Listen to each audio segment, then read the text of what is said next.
সুপ্রিয় দর্শক, শুরু হচ্ছে সিনোরা আমি এখন কি করব।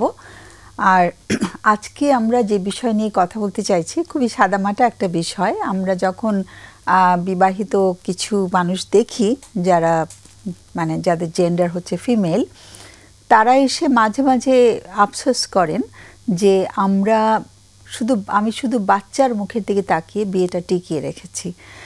এই কথাটা খুব রিপিটেডলি শুনতে হয় আমাদের ক্লায়েন্টদের কাছ থেকে। তো এই যে বাচ্চার মুখের দিকে তাকিয়ে বিয়েটা টিকিয়ে রাখার যে একটা প্রচেষ্টা, এটার জন্য একটা স্ট্রাগল হচ্ছে, এই জায়গাটা আসলে চিন্তা করার একটা বিষয়। সেজন্য আজকের বিষয়টা রাখা হয়েছে যে আমরা বাচ্চার মুখের দিকে তাকিয়ে বিয়েটা টিকিয়ে রাখছি, সত্যিকার অর্থে আমরা সেই বাচ্চা বা সেই সন্তানের কোনো উপকার করছি কিনা। সো শেষ বেলায় আসলে ওদের কি ঘটছে, এই যে জোর করে একটা বিয়ে টিকিয়ে রাখা, আমার মধ্যে শ্রদ্ধা নেই, ভালোবাসা নেই, দুজনের মধ্যে শ্রদ্ধা ভালোবাসার ভীষণ ঘাটতি হয়েছে। তারপরেও যে বিয়েটাকে কোনোভাবে টিকিয়ে রাখা হয়েছে, কারণ আমরা সন্তানের জন্ম দিয়ে ফেলেছি, সন্তানদেরকে আবার কি পরিচয় ওরা বড় হবে, কার কাছে থাকবে, এটা আসলে বাংলাদেশের পার্সপেক্টিভে এখনও ডিভোর্স নিয়ে আমাদের অনেক স্টিগমা রয়েছে। তো আমাদের এখনও একটা ধারণা হচ্ছে ডিভোর্স খুব খারাপ জিনিস। তো সেই জন্য আমরা জোর করে বিয়ে টিকিয়ে রাখি, একেবারে বিয়েটা খুব ভাঙনের মধ্যে পড়ে গেছে, তারপরেও আমরা মনে করছি যে না, বাচ্চাদের কি হবে, সন্তানদের কি হবে। তো সেটা নিয়ে আজকে আমরা কথা বলবো। আমি পরিচয় করিয়ে দিচ্ছি আমাদের আজকে অতিথি যারা রয়েছেন।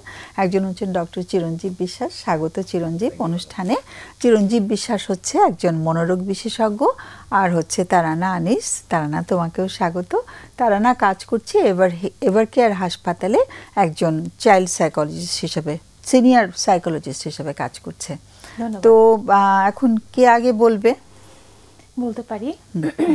বিষয়টি আপনি বলছিলেন যে সাদামাটা টপিক। আমার কাছে কিন্তু প্রতি মুহূর্তেই, প্রতি সপ্তাহে মিনিমাম 4 থেকে 5 জন এ ধরনের কাপল আমার কাছে আসছে, বাচ্চাদের সমস্যা নিয়ে তারা আসছে। তখন আমি হিস্ট্রি নিতে গিয়ে আমি যেটা দেখি যে পারিবারিক, সামাজিক, অর্থনৈতিক নানান রকম মানসিক চাপে, নানান রকম চাপে তারা সংসারটা টিকিয়ে রাখছে। তাদের মধ্যে আসলে শ্রদ্ধা, ভালোবাসা কোনো কিছুই আসলে আর অবশিষ্ট নেই। বিয়েটির মধ্যে চরম মাত্রায় বিশ্বাসেরও একটা অভাব থাকে, এবং এই টানাপোড়েন নিয়ে তারা তারপরেও চাইছে সংসারটি টিকিয়ে রাখবে। তারা নিজেরা নিজেদের মতো করে, আমি আমার মতো, তুমি তোমার মতো থাকবে। এই যে কঠিন একটা দেয়াল তাদের মধ্যে তৈরি হয়, তাদের কাছে মনে হয় যে আমাদের বাচ্চারা এটার সেন্স করতে পারবে না, আমাদের বাচ্চারা তো বোঝে না। ওরা আছে, ওরা দেখছে যে বাবা মা আছে একই ছাদের তলায়, কিন্তু বাবা মা যে একই ছাদের তলায় থেকেও তাদের সম্পর্কের মধ্যে এই যে তিক্ততা, সম্পর্কের মধ্যে কোনো রকম উষ্ণতা নেই, এবং এই যে টানাপোড়েন, এই যে টেনশন, এটা কিন্তু বাচ্চাদের মানসিক স্বাস্থ্যকে ভীষণভাবে প্রভাবিত করে। একদম। আমরা মনে করি যে আমার সন্তানের ভালো ভবিষ্যতের জন্য, ওদের পড়ালেখা, ওদের স্টেবিলিটি, ওদের ফিউচার লাইফটাকে সিকিউর করার জন্য আমার হয়তো এই সংসারেই থাকতে হবে। তো এটি করতে গিয়ে পারতপক্ষে যেটা হয়ে যায় যে ওদের যে মনোজগতের যে একটা ধারণা, কারণ ওদের ছোটবেলা থেকে এই বিয়েটার, ওরা একটা লাভলেস ম্যারেজ দেখে, এই ম্যারেজটার প্রভাবটাতে ওদের যে ব্যক্তিত্ব গঠন, সেই ব্যক্তিত্ব গঠনেই অনেক সময় ত্রুটি দেখা যায়। ভীষণ রকম অ্যাংজাইটি, অনেক সময় এই বাবা মার বিয়ে টিকে যে থাকে সেটার জন্য নিজেকে রেসপন্সিবল মনে করে, অ্যাংশাস থাকে, ক্রনিক অ্যাংজাইটি, অনেক গিল্ট কাজ করে। এবং পরবর্তীতে আমরা এই যে অ্যাডাল্ট লাইফে যত ক্লায়েন্ট আমরা আমাদের সেন্টারে পাই, চাইল্ডহুড হিস্ট্রি ঘাটতে গিয়ে আমরা কিন্তু দেখি সেটাই, যে তাদের বাবা মার সম্পর্কের মধ্যে অনেক রকমের টানাপোড়েন ছিল, এবং এই যে ব্যক্তিত্বটা গড়ে উঠে, ত্রুটিপূর্ণ ব্যক্তিত্ব নিয়ে যে পরবর্তীতে অন্যদের সাথে কিভাবে সম্পর্ক করবে, সেই সম্পর্কেও কিন্তু এটার একটা প্রভাব পড়ে। একদম। পরবর্তীতে ঘুরে ফিরে দেখা যায় সে ইমোশনালি আনঅ্যাভেলেবল এরকম একজন পার্টনারকেই অবচেতনভাবে সিলেক্ট করছে, এবং এই রকম একটা ক্যাওয়াটিক এনভায়রনমেন্টের মধ্যেই সারা জীবন সে জীবনটা কাটিয়ে দেওয়ার মতো একটা, এটা তার জন্য খুব নর্মালাইজ হয়ে যায়। কিন্তু শেষ বেলায় গিয়ে আসলে কারোরই উপকার হয় না। চিরঞ্জীব ম্যাডাম, খুবই আজকে গুরুত্বপূর্ণ আমাদের যে টপিকসটা আজকে। তো আমরা কিন্তু সাইকিয়াট্রিস্টরা সবসময় কিন্তু আমাদের কাছে পেশেন্ট আসেন adjustment disorder, post traumatic stress disorder, বা সাবস্টেন্স ইউজ ডিসঅর্ডার, বা মাদকাসক্ত, এবং অনেক সময় সুইসাইড অ্যাটেম্পটস। আমরা যখন হিস্ট্রি দেখতে যাই তখন কিন্তু দেখি তার পরিবারের মধ্যে এক ধরনের ডিসহারমোনি বলে, পরিবারের মধ্যে একটা ধরনের সমস্যা, যে বাবার মতো আছে, মার মতো আছে, সন্তানদের মতো আছে, এখানে বাবা থেকে আলাদা করে সেপারেটেড ঘুমোচ্ছে, মা সেপারেট ঘুমোচ্ছে, এবং মা খালি তার দায়িত্বের জায়গাটা কাজ করছে, এখানে কিন্তু উষ্ণতা নেই সম্পর্কের, এবং সন্তানের মধ্যেও কিন্তু তখন তার উষ্ণতার জায়গাগুলো তৈরি হয় না। রিলেশনশিপের জায়গাগুলো যখন দেখা যাবে অনেকটা কাম বা ঠান্ডা, তাদের মধ্যেও কিন্তু তখন তারা সোশ্যাল স্কিলের জায়গায় কিন্তু তাদের মধ্যে দক্ষতা হয় না। এবং এখন আর গার্জিয়ানও দেখা যাচ্ছে, তখন দেখা যায় নিজেদের মধ্যে যখন বন্ডিং নাই, তারও কিন্তু কোনো ক্ষেত্রে না হ্যাঁ মোরাল ডেভেলপমেন্ট এগুলো কিন্তু তাদের মধ্যে ডেভেলপ হয় না। তখন সন্তানকে যখন দেখা যায় যে একটা ড্রাগ অ্যাডিক্টেড হলো, তখন যেহেতু বাবার মধ্যে দূরত্ব, প্যারেন্টিং স্ট্রাকচারটা কিন্তু তখন ভিন্ন থাকে। তখন দেখা যায় বাবা মাকে ব্লেম দেয়, মা বাবাকে ব্লেম দেয়, এবং এই যে একটা ক্রাইসিস ডেভেলপ করে, পরবর্তী সন্তান কিন্তু পরবর্তীতে বারবার রিল্যাপস হতে থাকে। আমরা যখন ড্রাগ এডিকশনের রোগী দেখি যে একটা ছেলে বারবার রিল্যাপস হচ্ছে, আমরা রোগীকে বাসায় পাঠিয়ে দিচ্ছি, গার্জেন কিন্তু আর তাকে ফলো আপে নিয়ে আসছেন না, কারণ ওই যে বাবা মাকে দায়িত্ব দেয়, মা বাবাকে দায়িত্ব দেয়, আবার দোষারোপও করে একজন আরেকজনকে, তোমার জন্য হয়েছে, ও বলে তোমার জন্য হয়েছে। পরবর্তী দেখা যাবে খুব আর্লি রিলেশনশিপে তারা জড়ায় যে পরিবারের এই শূন্যতা যা কাটানোর জন্য, এবং পরবর্তী দেখা যাবে আনহেলদি রিলেশনশিপে জড়িয়ে যায়, এবং পরবর্তী দেখা যাবে সেই রিলেশনশিপ কিন্তু তার বেশি স্থায়ী হয় না, ওটাও কিন্তু ব্রেকডাউন করে। ওই ট্রমাটার জন্য যে ফ্যামিলি একটা সাপোর্ট দরকার, যেহেতু ফ্যামিলির মধ্যে স্ট্রাকচারটা ঠিক নেই, তখন ওই সাপোর্টটাও কিন্তু তখন পায় না, তখন দেখা যাবে খারাপ ফ্রেন্ডের সঙ্গে মিশে যায়, এবং পরবর্তীতে ফ্যামিলির সাথে কথা শুনে না, বা বাসার বাইরে থাকে, সেপারেটেড হয়ে যায়, ফ্যামিলির সাথে যোগাযোগ রক্ষা করে না। আমরা এরকম কিন্তু অনেকেই খুব বেশি পাই ইদানিং।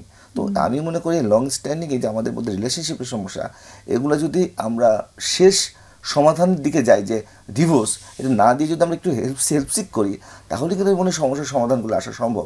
কিন্তু গার্জিয়ানদের মধ্যে দেখা যায় যে দুই ফ্যামিলি কথাবার্তা বলে, ইভেন দুই ফ্যামিলির মধ্যে অনেক সময় ঝগড়াও দুজনের সম্পর্ক কিন্তু একটা ধরনের অদৃশ্য দেওয়াল তৈরি করে, যেটা কিন্তু পরবর্তী তাদের সম্পর্কের জায়গাও একটা দূরত্ব তৈরি হয়। তারা নাকি কোনো কেস বলতে চাও, তোমার স্পেসিফিক কোনো কেস? হ্যাঁ, আমার এই মুহূর্তে আমাদের হাতে ফোন নেই, তুমি একটু আলোচনা করতে পারো। আমি আজকেও একটা কেস দেখছিলাম, উনি ভদ্রলোকের বয়স 45, উনি ভীষণ ডিপ্রেসিভ সিমটম, আমি যদি বলি ওনার কিছু কাজ করতে ভালো লাগছে না, এবং ছোটবেলা থেকে উনি অনেক ব্লেমের মধ্যে বড় হয়েছে, যেখানে উনি এমন একটা এনভায়রনমেন্টের মধ্যে ছিল, তার মা এবং বাবার মধ্যে একটা খুবই ডিসহারমনি ছিল। বাবা তার একটু যদি বাংলা শব্দ ব্যবহার করো। বাবা তার মায়ের সাথে 24 বছর কথা বলেনি, সেই রকম একটা পরিবেশে। মানে তোমার ক্লায়েন্টের বাবা তার মার সাথে 24 বছর কথা বলেন, মানে তার ওয়াইফের সাথে উনি 24 বছর কথা বলেন। মানে তোমার ক্লায়েন্টের বাবার কথা বলছি, ক্লায়েন্টের বাবার কথা বলছি, তার ওয়াইফের সাথে উনি 24 বছর উনি কথা বলেনি, একদম গুনে গুনে 24 বছর ওর মাথায় রেখেছে। তারপরেও এই সংসারটিতে তার মা বাবা ছিল, এবং সেখানে বাচ্চাটি এখন সেই অবস্থায়, বাচ্চাটি যখন বড় হয়ে এখন যখন উনি অ্যাডাল্ট লাইফে আছে, এখন ওনার সংসারে ওনার 3টা বাচ্চা, এখন ওনার ওয়াইফের সাথে ওনার সম্পর্কটা কোনোভাবেই ভালো যাচ্ছে না। ওয়াইফও অসম্ভবভাবে তাকে ব্লেম করছে, তার মধ্যে এখন অনেক ধরনের সুইসাইডাল চিন্তা, তার কাছে মনে হয় যে আমি আসলে সবকিছুর জন্য আমি রেসপন্সিবল, সো আমার আসলে বেঁচে থেকে কি লাভ, ভদ্রলোকের এরকমটা মনে হচ্ছে। সো ভদ্রলোক এটার জন্য চিকিৎসার মধ্যে আছে, আমি একজন সাইকিয়াট্রিস্টকেও রেফার করেছি, এবং উনি এর আগেও কোথাও সাইকোথেরাপিতে নিয়েছিল। সাইকোথেরাপিতে তারপর ওনার কাছে মনে হয়েছে যে এটা আসলে ওনাকে অতটা হেল্প করছে না, তারপরেও উনি সাইকোথেরাপিতে এখনো কন্টিনিউ করছে। আমি যখন এক্সপ্লোর করছিলাম, দেখছিলাম যে ওনার ওয়াইফের সাথেও ওই ইমোশনাল যে বন্ডিংটা, কানেকশনটা, ওই সম্পর্কটা ডেভেলপ করেনি, এবং ওনার মায়ের সাথে ওনার সম্পর্কটাও ভীষণ একটা ছাড়া সম্পর্ক ছিল। বাবার সাথেও সম্পর্কটার মধ্যে বেশ রকমের উষ্ণতার অভাব ছিল। বাবা সব সময় মাকে সাপোর্ট করার জন্য ছোটবেলায় ওনাকে ভীষণভাবে পানিশ করতো। ওহো, মানে তোমার ক্লায়েন্টকে? আমার ক্লায়েন্টকে। মানে অনেক রকম নেগেটিভ জিনিস ঘটতে থাকে। একটা ফোন চলে এসছে, ফোনটা নিয়ে নি। হ্যালো। জি, আসসালামু আলাইকুম। ওয়ালাইকুম সালাম, শুনতে পাচ্ছি আমরা সবাই। জি, আমি আসলে আমার মার ব্যাপারে কথা বলতে যাচ্ছিলাম। শিওর। ওনার বয়স 64-65 হবে। গত 3 থেকে 4 মাস আগে, না সরি 5 মাস হবে আর কি, হুট করে তখন আমরা একটা সাবলেট বাসায় থাকতাম আর কি। আচ্ছা। তো ওনার হুট করে একদিন মনে হচ্ছে যে ওনার সিলিং থেকে অনেকগুলা হাড়ি পাতিল নাই বা বিভিন্ন জিনিসপত্র সে পাচ্ছে না, কেউ নিয়ে যাচ্ছে। এটা অল্প কিছু, মানে কতদিন আগের কথা? 6 মাস সর্বোচ্চ। আচ্ছা, এর আগে এরকম চিন্তা আসতো না? না, এরকম কিছু করতো না আগে। তো ওনাকে অনেক বোঝানোর পরে উনি ওই একটু রেগে যেত। তো আমরা ভাবতাম হয়তো এরকম কিছু হয়েছে, বা ইগনোর করলাম। পরে আমার বিয়ে হলো 4 মাস হচ্ছে আর কি। উনি দেখে শুনে আনছেন বা ওনার সমস্যা হয়নি। আনার পর থেকে ওনার মনে হচ্ছে যে ওনার খাবারে বিষ মিশাই দিচ্ছে বা পানি পড়া হয়তো কিছু দিচ্ছে কিনা, বা আমাকে হয়তো কিছু করতেছে। আবার হচ্ছে বলতেছে যে তাকে মারছে, কিন্তু সে শিওর না। কিন্তু আমার ফ্যামিলির কেউ যদি বুঝাইতে চায় তখন সে খুবই রাগে। মানে এই ধরনের কর্মকাণ্ড আর কি। কোনো একটা বিষয় নিয়ে করতেছে তা না, নানান রকম অভিযোগ দিচ্ছে, কিন্তু ভিত্তিহীন আর কি। এগুলো আগে করতো না, বা এরকম করার মতো কিছু হয় নাই। এখন বুঝতে পারছি না কি করবো। মাঝখানে আমি একজন ডাক্তার দেখালাম, উনি 2টা ওষুধও দিল, কিন্তু তারপরেও কিছু হচ্ছে না। মানে ডাক্তার মানে কি ডাক্তার? ডাক্তার বলতে সাইকিয়াট্রিস্ট, মনোরোগ বিশেষজ্ঞ। কতদিন হলো ওষুধ খাচ্ছেন? ওষুধ খাচ্ছে 2-3 সপ্তাহ হচ্ছে, কিন্তু এত তাড়াতাড়ি তো রেজাল্ট পাওয়া যাবে না, একটু সময় লাগবে, মিনিমাম 6 উইকস লাগে। এমনিতে এই ধরনের ঝামেলা করে কি করা যেতে পারে? হ্যাঁ, সেটা নিশ্চয়ই আমাদের বিশেষজ্ঞরা আছেন এখানে, তারাও বলবেন। একটু জানতে চাচ্ছিলাম যে উনি কি 64 বছর বয়স, 64-65 এরকম বয়স ওনার, কিন্তু উনি কি একটু স্ট্রেসফুল লাইফে ছিলেন? মানে কোনো লাইফে কোনো স্ট্রেস ছিল কি?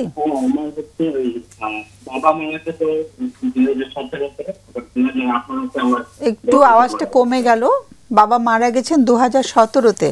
জি, তারপর আমার বোন মারা গেল, বড় বোন, 2018-তে। তার পরের বছরই বড় বোন মারা গেছেন। কিভাবে? বাবা মারা গেছিল হচ্ছে স্ট্রোক করছিল, আর বড় বোনের হচ্ছে বেবি হয়েছিল আর কি। তারপরে ওটা থেকে ঝামেলা, নিউমোনিয়া টাইপের কি যেন হয়েছিল, পরে মারা গেল। ওকে, মানে পরপর 2 বছর দুটো বড় ধরনের ঘটনা, মানে বড় ধরনের লস হয়েছে পরিবারে, তাই তো? এবং বাবা যে স্ট্রোক করে মারা গেলেন, ওনার বয়স কেমন হয়েছিল? বাবার বয়স 17-তে, মানে বেশি, খুব বেশি বয়স, মানে হঠাৎ করে মারা গেছেন। হ্যাঁ, এরকমই 56 থেকে 58। মানে কারো কোনো প্রস্তুতি ছিল না আর কি, যে উনি যে মারা যাওয়ার আগে অসুস্থ থাকা বা ওরকম কিছু ছিল না? না, হুট করে মারা গেছেন। তখন জন্ডিস হয়েছিল, পরে চট্টগ্রাম মেডিকেলে ভর্তি ছিল তখন। এবং বোনের মৃত্যুটা খুব আকস্মিক ছিল আর কি, তাই তো? ওকে, সো তারপর থেকে কি উনি একটু ডিপ্রেস থাকতেন? তারপর থেকে ডিপ্রেস থাকতো বলতে ওই মাঝে মধ্যে কান্নাকাটি করতো। আমার আপু আছে, বুঝাতো, বা হচ্ছে যে নাতি হচ্ছে তাদের সাথে থাকতো। খুব বেশি এই করতো না, মানে মনে মনে হয়তো এরকম থাকতো, খুশি রাখার চেষ্টা করতাম আর কি। কিন্তু এই ঘটনা বলে হুট করেই ঘটতেছে, কোনো কারণ ছাড়া, মানে বোঝা যাচ্ছে। আচ্ছা, পরিবারে কেউ কি আছেন মানসিকভাবে অসুস্থ, মানে আত্মীয় স্বজনের মধ্যে কেউ আছেন? না, এরকম কোনো রেকর্ড। আচ্ছা, ওকে, ঠিক আছে। আমি একটু আমার অতিথিদের কাছে যাচ্ছি এখন। প্রশ্নটা একটু শুনে নিই। প্রশ্নটা হচ্ছে যে কিভাবে মাকে সুস্থ করে তোলা যায়, সেটা কোনো রেকমেন্ডেশন যদি এখান থেকে পাওয়া যায়। একটু লাইনে থাকতে হবে। প্রশ্ন, আচ্ছা, আমার কিছু প্রশ্ন আছে। আচ্ছা, আপনার মার কি আগে কোনো ধরনের কোনো রোগ ছিল, প্রেশার, ডায়াবেটিস বা স্ট্রোকের হিস্ট্রি কিছু আছে? হাই প্রেসারের রোগী, আর হচ্ছে ওনার প্যানক্রিয়াটাইটিস ছিল। 2 বছর আগে অপারেশন করছিলাম, ওইটা হচ্ছে গল ব্লাডার অপারেশন। রিসেন্টলি কোনো স্ট্রোকের হিস্ট্রি আছে ওনার? কোন স্ট্রোক করেছে রিসেন্টলি এরকম 6 মাসের মধ্যে, 1 বছরের মধ্যে এরকম আছে কোনো হিস্ট্রি? না। আচ্ছা, ওনার কোনো সিটি স্ক্যান, এমআরআই কিছু করিয়েছিলেন? কথা বুঝতে পারছেন না, সরি, আরেকবার যদি সিটি স্ক্যান বা এমআরআই কিছু করেছিলেন ওনার যে মধ্যে যে এই যে আওয়াজগুলো, উনি সমস্যাগুলো যে হচ্ছে এর জন্য? তখন হচ্ছে এমআরআই করা হয়েছিল, কিছু আসেনি? না, ওই শুধু গল ব্লাডার ওইখানে স্টোন ছিল, ওইটা পরে রিমুভ করছিল, পরে ওইটা করেছি। আচ্ছা, ওনাকে কোনো কানে কোনো গায়েবী কথা শুনে এরকম হয়, উনি যে কানে গায়েবী কথা শুনছেন, যে কেউ যেন তাকে নিয়ে কথা বলছে? গায়েবী কথা শুনছেন না, কিন্তু ওই যে কয়েকদিন ধরে সে আবার বলতেছে যে আমার বিয়ের সময় 2টা মহিলা তাকে বলছে যে আমি অনেক বছর ধরে ওদের ওইখানে থাকি বা বাসা নিয়ে থাকি, এরকম। এটার কোনো মানে ভিত্তি নেই, বা যত বছরের কথা বলতেছে তত বছর তার সাথে আমার ওয়াইফের সাথে আমার পরিচয় হবে।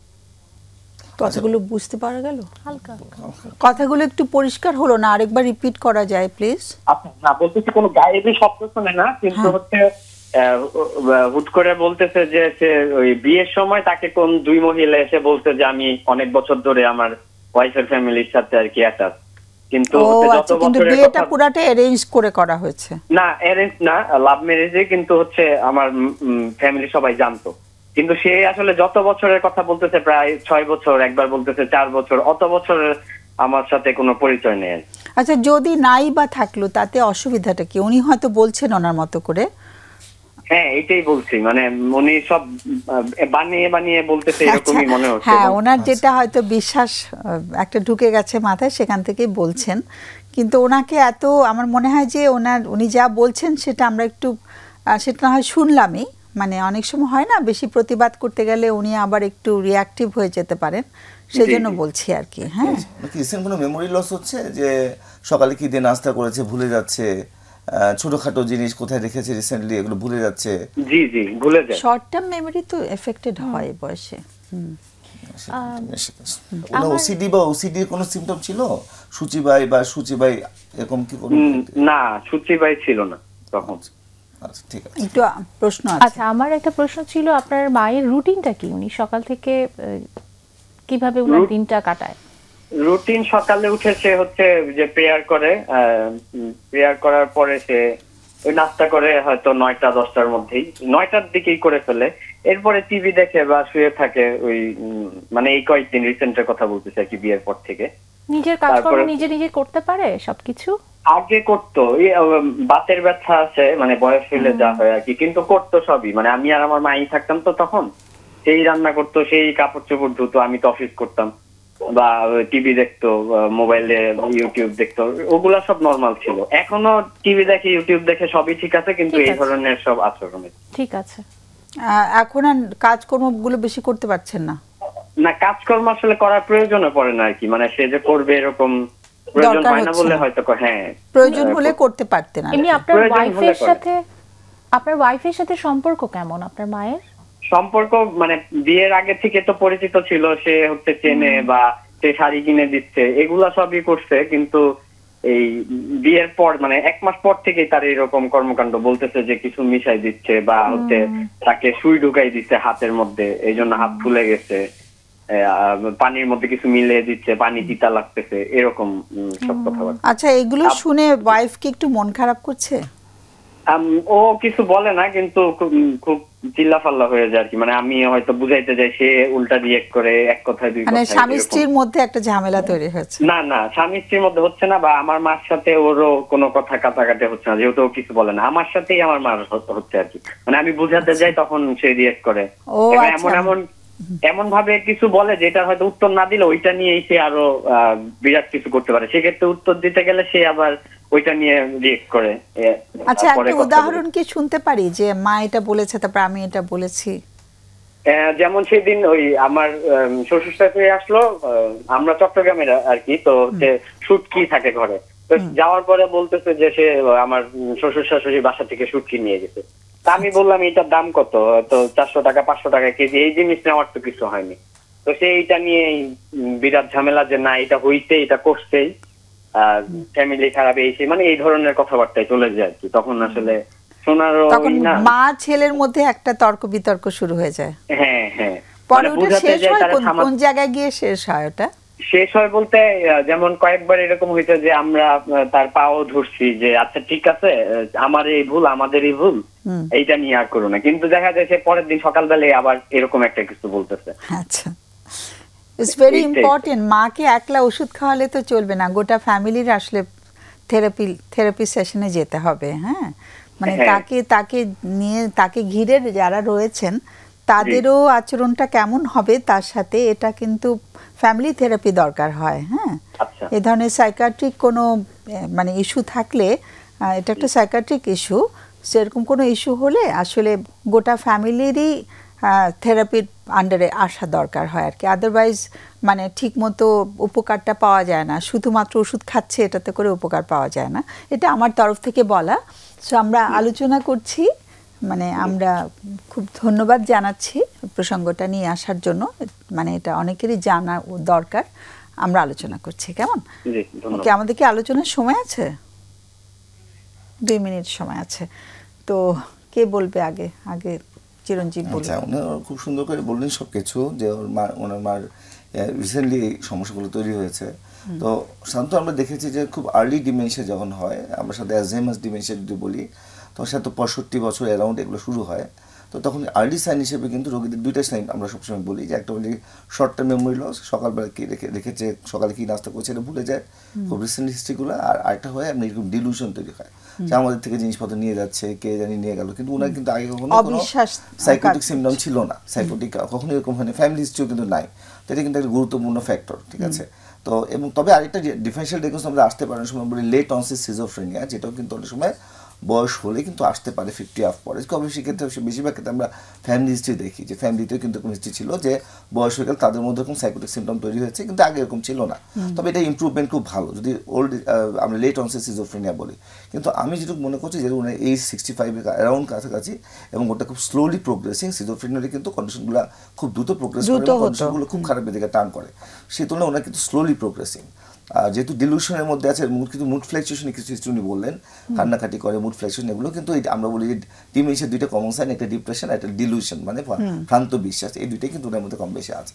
তো এই ক্ষেত্রে একটু নিশ্চিত হতে হবে এটা কিন্তু ভ্রান্ত বিশ্বাস হচ্ছে ভুলভাবে চিন্তা করছে, ভুলভাবে কোনো প্রমাণ ছাড়াই সেইটা কিন্তু বিশ্বাস করছে। তো এই ক্ষেত্রে কিন্তু মেইন চিকিৎসাটা হয় কিন্তু ফ্যামিলি সাপোর্টিভ। কারণ কি, ডিমেনশিয়ার এখনো পর্যন্ত কিন্তু ওরকম খুব বেশি ভালো ওষুধ আবিষ্কৃত হয় নাই যে ডিমেনশিয়াকে বন্ধ করে দেয়। কিছু ওষুধ আছে যেগুলো হয়তো ডিমেনশিয়ার প্রসেসটা কিছু স্লো করে দেয়, হয়তো আস্তে আস্তে ডিমেনশিয়া বাড়তে থাকে, কিন্তু এটা কিন্তু সবার শরীরে কিন্তু কাজ করে না।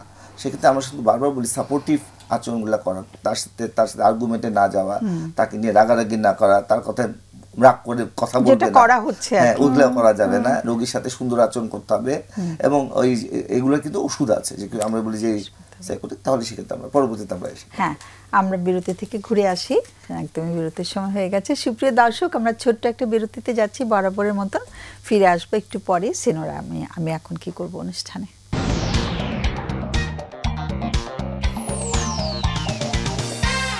আমরা ফিরে এলাম আবার বিরতির পর। আমি এখন কি করব অনুষ্ঠানে। আর আজকে আমরা যে বিষয় নিয়ে কথা বলতে শুরু করেছিলাম সেটা ছিল যে আমরা সন্তানদের মুখের দিকে তাকিয়ে যে বিয়ে টিকিয়ে রাখার চেষ্টা করি, সেটাতে আসলে সন্তানদের কোনো উপকার হয় কি না সত্যিকার অর্থে, সেটা নিয়ে আমরা কথা শুরু করেছিলাম। আমাদের একজন দর্শক বন্ধু ফোন করেছিল এই প্রোগ্রামে জাস্ট বিরতির আগে। আমরা সেটা কিছু আলোচনা করেছি, আবার কিছু আলোচনা ফেরত যাচ্ছি এখন। চিরঞ্জীব, যে পর্যন্ত ছিলাম, যে আমরা শুনছিলাম যে ওনার কিছু উপসর্গ নিয়ে বসছেন, যে সন্দেহ করছেন খাবার ওদের বিষ মিশাই দিচ্ছে, তার জিনিসপত্র বাসা থেকে নিয়ে যাচ্ছে, বিভিন্ন জন্য কমপ্লেন করছে, যেখানে কোনো আসলে কোনো প্রমাণ নেই আসলে, এবং সবাই একমত যে আসলে এগুলো নিচ্ছেন না, কিন্তু উনি এগুলো বিশ্বাস করছেন।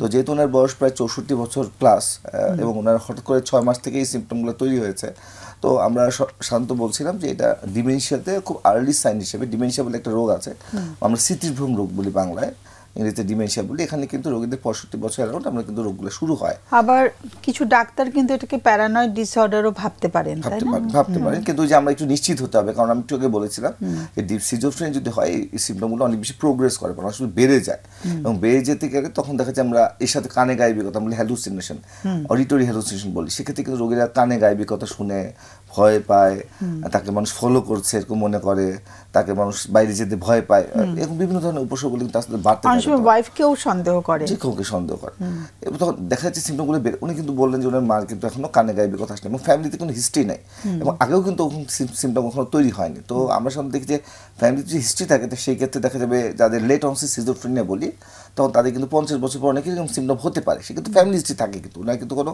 ফ্যামিলি কোনো হিস্ট্রি নেই, সেক্ষেত্রে সিজোফ্রেনিয়াটা হয়তো হওয়ার চান্স খুবই কম। তারপর হতে পারে আমরা নিশ্চিত হওয়ার জন্য আমাদের এমআরআই, যেহেতু উনি ওনার বলেন যে হাইপারটেনশন আছে, প্রেশারের সমস্যা আছে, অনেক সময় আমরা দেখি ছোটো ছোটো ল্যাকুনেস ইনফ্রাক্ট বা ছোটো ছোটো স্ট্রোক, অনেক সময় টেম্পোরাল বিভিন্ন ব্রেন এলাকায় হওয়ার কারণে অনেক সময় এরকম হতে পারে। তো আমার মনে হয় একটু একটা নিশ্চিত করার জন্য সবচেয়ে ভালো হয় যদি এমআরআই করা যায় ওনার ক্ষেত্রে, তাহলে কিন্তু আমি এমআরআই করলে নিশ্চিত হতে পারবো কোনো স্ট্রোক বা অন্য কোনো সমস্যা এর সাথে যুক্ত কিনা, আর নাকি খালি ডিমেনশিয়া। যদি ডিমেনশিয়া আমরা দেখি, সাধারণত আমরা অ্যালঝাইমার্স ডিমেনশিয়া যেটা বলছি, সেটা দেখলে কিন্তু দেখা যাবে ব্রেনটা কিন্তু তার এইজের থেকে বয়স অনুপাতে যেরকম ব্রেনটা শুকায়, তার থেকে শুকানো একটু বেশি, এবং সেটা কিন্তু বেশ আমরা বলি জেনারেলিস্ট অ্যাট্রফি কর্টিক্যাল, মানে পুরো ব্রেনটাই শুকিয়ে গেছে। তো সেক্ষেত্রে কিন্তু আমরা মোটামুটি নিশ্চিত বলতে পারি রোগী কিন্তু ডিমেনশিয়া সাফার করছে। আচ্ছা, ব্রেন শুকিয়ে যাওয়ার মানে কি? আচ্ছা, ব্রেনটা তো আমাদের প্রতিটা অঙ্গই তো বয়স হয়ে গেলে আস্তে আস্তে ওগুলা অ্যাট্রোফেট মানে শ্রিঙ্ক করে যায়, শ্রিঙ্ক করে ব্রেনের আমাদের বলি যে নিউরনগুলো যে আস্তে ড্যামেজ হয়ে থাকে, তো ব্রেনটা কিন্তু আস্তে শ্রিঙ্ক হতে থাকে। আর আমাদের যেই ভিতরে যে ভেন্ট্রিকল বলি আমরা, যেখানে মধ্যে আমাদের সিএসএফ বা স্পাইনাল ফ্লুইড, সেটাও কিন্তু আস্তে বড় হতে থাকে। এবং আমাদের ব্রেন যে খাঁজগুলো আছে, খাঁজগুলো কিন্তু আস্তে আস্তে বেশি গভীর হতে থাকে, কারণ আমাদের ব্রেনের এলাকা তো নষ্ট হয়ে যায়, যেগুলো আমরা খুব সুন্দর করে এমআরআইতে ধরে ফেলতে পারি। যে এমআরআই করলেই খুব সুন্দর করে বোঝা যায় হ্যাঁ ওনার ভেন্ট্রিকল বড় হয়ে গেছে, ওনার ব্রেনটা শুকিয়ে গেছে, ওগুলো কিন্তু খুব ধরা যায়। আবার সাইকিয়াট্রিস্টরা, নিউরোলজিস্টরা এটা কিন্তু ধরে ফেলতে পারে যে, এবং তখন বুঝেছি আমরা এই ডিমেনশিয়ার সিমটম হিসেবেই এইগুলা হচ্ছে। তখন কিন্তু আমরা ওষুধ যদি দিই, মোটামুটি রোগীদের কিন্তু এই সিমটমগুলো পরে ঠিক হয়ে যায়। তবে ডিমেনশিয়া যেহেতু তা শুরু হয়েছে, এটা ক্ষেত্রে দেখা যাচ্ছে ওনার অনেক কিছু ভুলে যেতে থাকে। ওনারা দেখা যাচ্ছে বোতাম লাগাতে ভুলে যায়, ওনার কীভাবে জুতা ফিতা বাঁধতে ভুলে যায়, উনি কোথায় বাথরুমে যাবে বাথরুম ভুলে যায়, অন্য রুমের মধ্যে চলে যায়। হ্যাঁ, তো এক্ষেত্রে খুব সমস্যা। সেক্ষেত্রে আগের থেকে যদি তাকে ওনাকে প্রস্তুতি নেওয়া যায়, যে পরিবাররা একটু যদি ফ্যামিলিরা একসাথে বসে কীভাবে তাকে সাপোর্ট দিবে, তাহলে কিন্তু এই ক্ষেত্রে রোগীদের সাপোর্টিভ বের করলে তার ডিমেনশিয়ার প্রোগ্রেসটা স্লোলি হবে। তাহলে হয়তো, কারণ ডিমেনশিয়ার আমি যে ওষুধগুলোর কথা বললাম, কিছু ওষুধ আছে আমরা বলি রিভাস্টিকমিন, ডোনেপেজিলেম, কিছু ওষুধ আছে, সেগুলো হয়তো লং সারা জীবনই খেতে হয়, এবং অনেক ক্ষেত্রে কিন্তু ওষুধগুলো কাজও করে না সবার ক্ষেত্রে। সেই ক্ষেত্রে আমি মনে করি সাপোর্টিভ আচরণগুলো যে ফ্যামিলিকে আমরা ট্রেন আপ করতে পারি, এটা আউটকামটা ভালো হয়। এবং ফ্যামিলিও তাকে যখন নেতিবাচক, আমরা যেটা করে কি, আমাদের অনেক গার্জিয়ানরা এসে বলে যে বলেন তো আমি কে, এরকম করে বিভিন্ন চিক মানে বলে, এটাতে ব্রেইনে আরও চাপ পড়ে ওনার। তখন সেক্ষেত্রে বলে যে আমার নামে এটা, আমাকে চিনতে পেরেছেন, আমার নামে এটা, এভাবে বললে রোগীদের জন্য ইউজি হয়। সেক্ষেত্রে এরকম আমরা গার্জিয়ানকে ট্রেন আপ করি যে কীভাবে তার সাথে আচরণ করবে। এই ক্ষেত্রে দেখা যাবে রোগীটা একটা মোটামুটি রোগীরা বেটার থাকে, গার্জিয়ানও বুঝতে পারে। এবং দেখা যাচ্ছে এর সাথে সাথে অনেক সময় আমরা দেখি এসব রোগীদের ডিমেনশিয়ার সাথে সাথে ডিপ্রেশনও তৈরি হয়, বিষণ্ণতার ঝুঁকি থাকে। তখন কিন্তু ডিপ্রেশনে কিন্তু ব্রেন শুকায়, তো দুইটা মিলে তখন আরও বেশি ব্রেন শুকানোর কারণে রোগীর ফাংশন তখন আরও কমে যায়। দেখা যায় আগে কাজ করতো, দেখা যায় একটা বই পড়তো, আগে দেখা যায় টিভি দেখতো, কিছুই দেখে না, রুমের মধ্যে বসে থাকে, অনেক ইমোশনাল হয়ে যায়, অল্পতেই খিটখিটে হয়ে মেজাজ হয়ে যায়, অল্পতেই রেগে যায়, অল্পতেই ইমোশনাল হয়ে যায়। যেটা তো পরিবার মানুষজন হয়তো বলে যে এত ইমোশনাল হয়ে যাচ্ছে কেন, হয়তো মাইন্ড করে বসছে কেন, আগে তো ছেলের সাথে তো লেগে যাচ্ছে, ঝগড়া লেগে যাচ্ছে। তাহলে এইগুলো কিন্তু ডিমেনশিয়ার ক্ষেত্রে যখন ব্রেন শুকাতে থাকে, তখন কিন্তু আমরা এই জিনিসগুলো পাই, এবং তার সাথে ডিপ্রেশনও খুব অনেক সময় কমনলি আসে। সেক্ষেত্রে আমি মনে করি নিশ্চিত করার জন্য অবশ্যই সাইকিয়াট্রিস্টকে দেখিয়েছেন, একটু নিশ্চিত করে কী রোগ কেন হয়েছে এটা এক্সপ্লেন করলে, ব্যাখ্যা করলে ওনারাও বুঝতে পারবেন। আর ডিমেনশিয়া হলে ফ্যামিলিকে যদি আমরা ট্রেন আপ করতে পারি, তাহলে উনি ওনার মাটাকে যথেষ্ট পর্যন্ত উনি সাপোর্ট দিয়ে থাকতে পারবেন, কারণ কেবল আর্লি অবস্থায় উনি এখন আছেন, এখন সমস্যাটা অতটা প্রোগ্রেস করে। Thank you. দাদার সাথে ভীষণভাবে একমত আমি, যে ওনার হয়তো এই ধরনের ডিমেনশিয়ার কোনো সিমটম শুরু হয়েছে, সেগুলো আসলে ভালোভাবে পরীক্ষা নিরীক্ষা করে ওনাকে আসলে ওইভাবে ইন্টারভেনশনটা দিতে হবে। এবং আরেকটা জায়গা আমার শুনে মনে হয়েছে যে এই যে 6 মাসের মধ্যে ওনার হাজব্যান্ডের ডেথটা এবং ওনার মেয়ের যে আনটাইম যে ডেথটা হলো, সেইটাও হয়তো ওনাকে মানসিকভাবে ভীষণ পীড়া দিচ্ছে, এবং সেই কষ্টগুলো আসলে কিভাবে কষ্টগুলো লাঘব করতে হয় সেইগুলো হয়তো ঠিক সেভাবে হয়নি। এবং এই আপনি যেটা বলছিলেন যে আপনার সাথে বারবার বিভিন্ন বিষয় নিয়ে অনেক রকমের আর্গুমেন্ট হচ্ছে, সেই জায়গা থেকে আমার মনে হচ্ছে যে কোথাও ওনার ভেতরে ভীষণ রকম একটা ইনসিকিউরিটি কাজ করছে, ভীষণ একটা ভয় কাজ করছে। কারণ হয়তো আপনার সাথে সম্পর্কটা, আমি ছেলের কথা বলছি, ছেলের সাথে সম্পর্কটা ভীষণ ভালো ছিল, হঠাৎ করে ছেলে বিয়ে করেছে, যদিও মা জানা অবস্থায় বিয়ে করেছে, কিন্তু তারপরেও হয়তো সেই সেপারেশনটা মায়ের জন্য নেওয়াটা অনেক কঠিন। হ্যাঁ, এবং এই যে মানে ঘরের আবহটার মধ্যে পরিবর্তন, ভীষণ রকমের একটা পরিবর্তন ঘটেছে, তৃতীয় ব্যক্তির প্রবেশ ঘটেছে, সেইটা আসলে যদিও তাকে চিনতো আগে থেকে, কিন্তু একসঙ্গে থাকার অভিজ্ঞতা তো ছিল না। হঠাৎ করে এই সেপারেশনটা হয়তো মাকে আর একটু কষ্ট দিচ্ছে, এবং আমার যেটা মনে হলো খুব ভয় পাচ্ছে, তার কাছে মনে হচ্ছে কেউ তাকে কোনো একটা ক্ষতির মুখে ফেলে দিবে, এবং যেটার আশঙ্কাটা তাকে তাড়া করে বেড়াচ্ছে, যেখান থেকেই আসলে তার কাছে মনে হচ্ছে যে তার খাবারে কিছু মিশিয়ে দেওয়া হয়েছে। এই ক্ষেত্রে আমি একটা জিনিস বলবো যে তার লজিক্যাল ব্রেনটা আসলে কাজ করছে না, এবং এই মানুষটার সাথে বারবার ফাইট করা মানে হচ্ছে এই সম্পর্কটা আরো কষ্ট দিয়ে দেওয়া। হ্যাঁ, এখানে আসলে ফাইট না করে মাকে কিভাবে আসলে এমপ্যাথেটিক সাপোর্টটা, হ্যাঁ, মায়ের কষ্টের জায়গাটা বোঝা এবং চ্যালেঞ্জ না করা, তুমি ভুল চিন্তা করছো, এরকম তো হয়নি, হ্যাঁ, মাকে জোর করে বিশ্বাস করাতে চেষ্টা করা, এতে করে উনি রেগে যাচ্ছেন, উনি কষ্ট পাচ্ছেন, এই মুহূর্তে তাকে কনফ্রন্টেশনে একেবারেই না যাওয়া এবং মাকে আসলে এখন এই মুহূর্তে যদি আপনাদের একটা শিশু থাকতো, শিশুকে যেভাবে যত্ন করতে হয়, শিশু যখন ভয় পায়, একটা শিশু যদি একটু ইমাজিন করি, শিশু ভয় পেলে আসলে শিশুটাকে কিভাবে ভয়টা দূর করতে হয়, ঠিক মাকে আসলে 64 বছরের একটা মানুষ হিসেবে চিন্তা না করে একটা আসলে 4 বছরের একটা 3 বছরের চাইল্ড হিসেবে ওই সময়টাতে যদি আপনি চিন্তা করতে পারেন, ওই সময়টাতে যদি ওই জায়গা থেকে 3 বছরের চাইল্ড হিসেবে চিন্তা করে মাকে ওই ভয়টা কমানোর ব্যাপারে আপনি যদি একটু ওকে আশ্বস্ত করতে পারেন, মা আমি তোমার অনেক সময় অ্যাকসেপ্ট করে নেওয়া, ওই ভয়টা কমানোর চেষ্টা হয় না যে চেষ্টা করছি কিন্তু মা রেগে যাচ্ছেন, তো সেই জায়গাতেও এতটা না গিয়ে যে মা তুমি যেটা ভাবছো হয়তো সেটা হতেও পারে কিন্তু আমরা তো সবাই শিওর না, তোমার ভাবনাটার মধ্যেও পয়েন্ট আছে হয়তো, কিন্তু তুমি একটু নিশ্চিন্ত থাকো যে আমরা আছি তোমার সাথে, জাস্ট হাতটা ধরে আমরা আছি তোমার সাথে, মা তুমি ভয় পেও না। ওই সময় মানুষটাকে আসলে 64 বছর চিন্তা না করা এবং মাকে বিভিন্ন রকম কাজের মধ্যে যদি একটু এঙ্গেজ করা যায়, হ্যাঁ, ছোট ছোট কাজ যেগুলো মার পক্ষে করা সম্ভব, হয়তো বা সেখানে মার মনটা যাতে একটু ভালো থাকে, সেই কাজগুলো উনি আগে করতো, পেপার পড়া হতে পারে, একটু আচার বানানো হতে পারে, যেগুলো খুব সহজ কাজ, রান্নাটা করো, মজা ছিল তুমি আজকে একটু করো। হ্যাঁ, মা কোথাও আসলে খুব ইনসিকিউর ফিল করছে, মা ওই সন্তানের সাথে ওই বন্ডিংটা কোথাও মিস করছে, তার কাছে মনে হচ্ছে কোথাও সবকিছু যেন সরে যাচ্ছে, কোথাও সে একটা প্রচন্ড একটা অ্যাডভার্স একটা সিচুয়েশনের মধ্যে পড়ে যাবে, সেই জায়গা থেকে আসলে বিষয়গুলো ঘটছে।